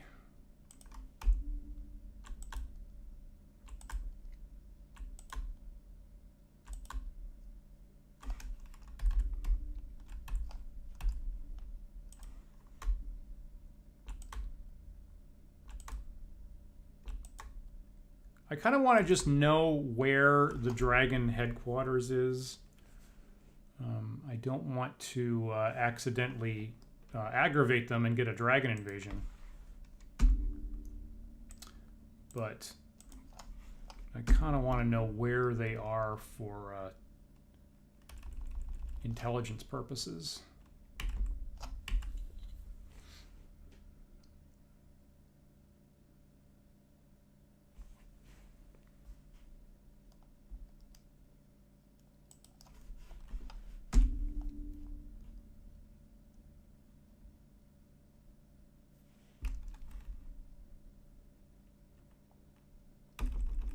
And there's not just one. There is going to be a whole friggin' mob of dragons spilling out in the countryside here. Ah, okay. There it is. Okay, so I just got people in vision range enough that I can go see what their headquarters looks like. That's it. So there is there's a red dragon.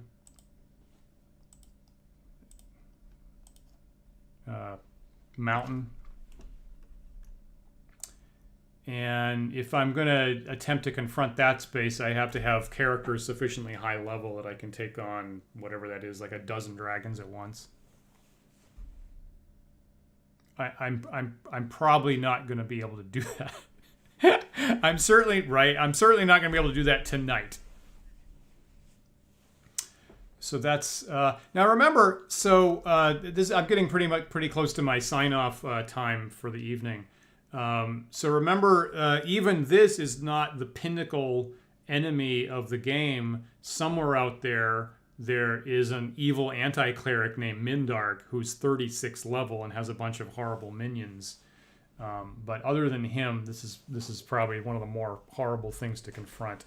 So I clearly don't have a high level enough army. I would want wizards that have lightning bolts and magic weapons and all that kind of stuff. And I'm clearly not going to be able to clear this out tonight. How many are there here?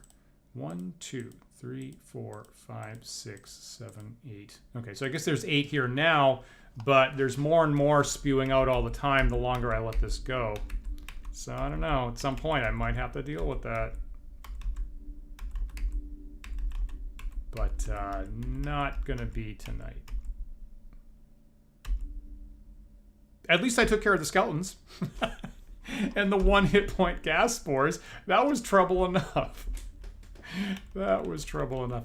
Okay, so I'm gonna pull back my army for a night, and if I have to fight anybody else, I guess it's going to be these whites. I guess I'm going to try to take on these whites next time. That's really the only thing I can see that would be legitimate. So let's just do that. There's my rally point here.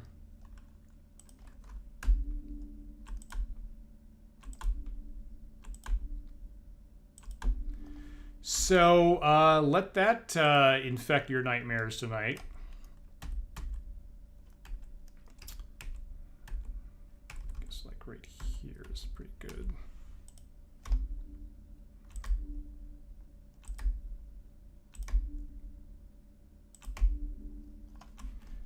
And I'll just one last sweep through my city in case there's anything that I really ought to do here. Pretty good. Pretty good. See, every single one of them. Okay, the elf needs more housing. See, that's the thing, right? 100% Adam, well put. It's standard D&D, right? You get one dragon, or maybe you get like, you know, a pair with children or eggs, right? You know, I never thought about having like a whole giant mob of them, and then I see that in this game, and I'm like, I kind of want that in my campaign world somewhere. I want one place that's got like just an unimaginably large swarm of dragons. You know, partly because I hadn't thought about that before. So it did kind of, this game kind of changed my thinking about like what was possible. In a D&D world. Okay, these things could be upgraded nicely.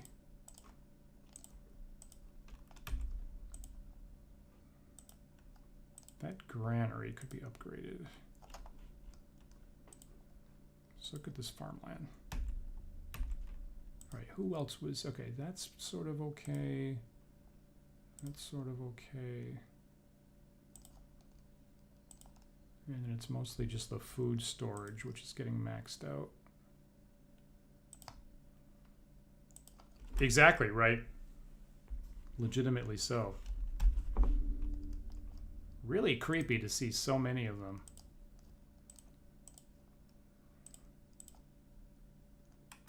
That's good.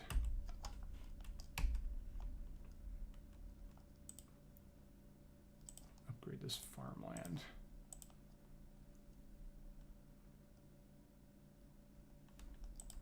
Why not?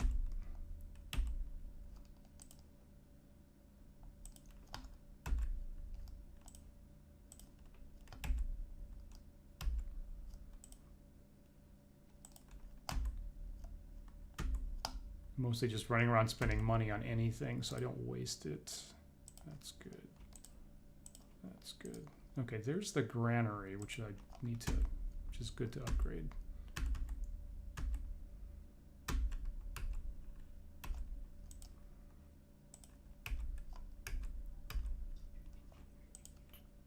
Great. More housing. I have a lot of clerics on the board, and it's partly because their housing's so cheap to make an upgrade. Okay, increase the storage shed. All right. So unless one of you guys see something that I've forgotten and I should improve before I sign off, I think I'm going to do that tonight. So at this point, I know, so these guys are all gathering. I have a fairly large army of not very high level characters. I have people who continually decide that they're going to call some terrible location their home. And I'm going to reassemble everybody here for next time and maybe try to... So I have 2 more levels to go. I'm currently a prince. I do have to get to king and emperor. And you can see, you know, kind of standard D&D style. The first couple levels were pretty easy. Got me sucked in thinking I was a good player. And the last couple levels are a lot harder to nail down. So next time I've either got to significantly increase my popularity with how happy my people are, or I'm going to have to go and decide between the dragons, the man scorpions, the purple worms, or the whites are actually like the most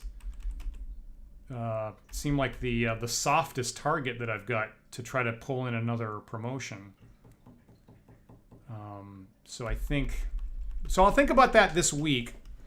Feel free to come up with a suggestion. And next time I either have to go on a massive building spree, or I've got to try to clear out the whites, I think. And just keep an eye that I'm not getting attacked on my other side by dragons who can fly over water, I'll point out. Right? Like a major defense that I've had this whole game is to be building behind this water system, but the dragons can fly right over that if I recall correctly. So I'll have to keep an eye out that I'm not getting attacked by the dragons or accidentally aggravate them, or the man scorpions or the purple worms, because any one of those would be possibly fatal. Cool. Cool. Yeah. It's like I couldn't take them before, but maybe, I'm getting some experience as my army fights these monsters. I get some experience when I destroy the strongholds. So, maybe I can do that. We know that I can clear out the plains, and the only question is maybe if I have enough clerics with me, I can send them in against the stronghold and finally pinch them off the map. Yeah, then it's kind of far too. So. All right, so gonna go save this, and as Helgar 3 is what I'll do. There you go. And so when we come back next time, I'll be playing as Prince Helgar, and hopefully we can take out the whites. So thanks so much, you guys. Great chat tonight about your DMing. I'll be interested in. Adam, there, how your players respond to original D&D for the first time. That is a fascinating thing to try. I always love it myself, so I'll be looking forward to what you tell me next time about how that works. A lot of fun. You guys make this fun for me, so thanks so much. I'll take off. Have a good week. Take care. Be safe, and I'll see you next time. See you later.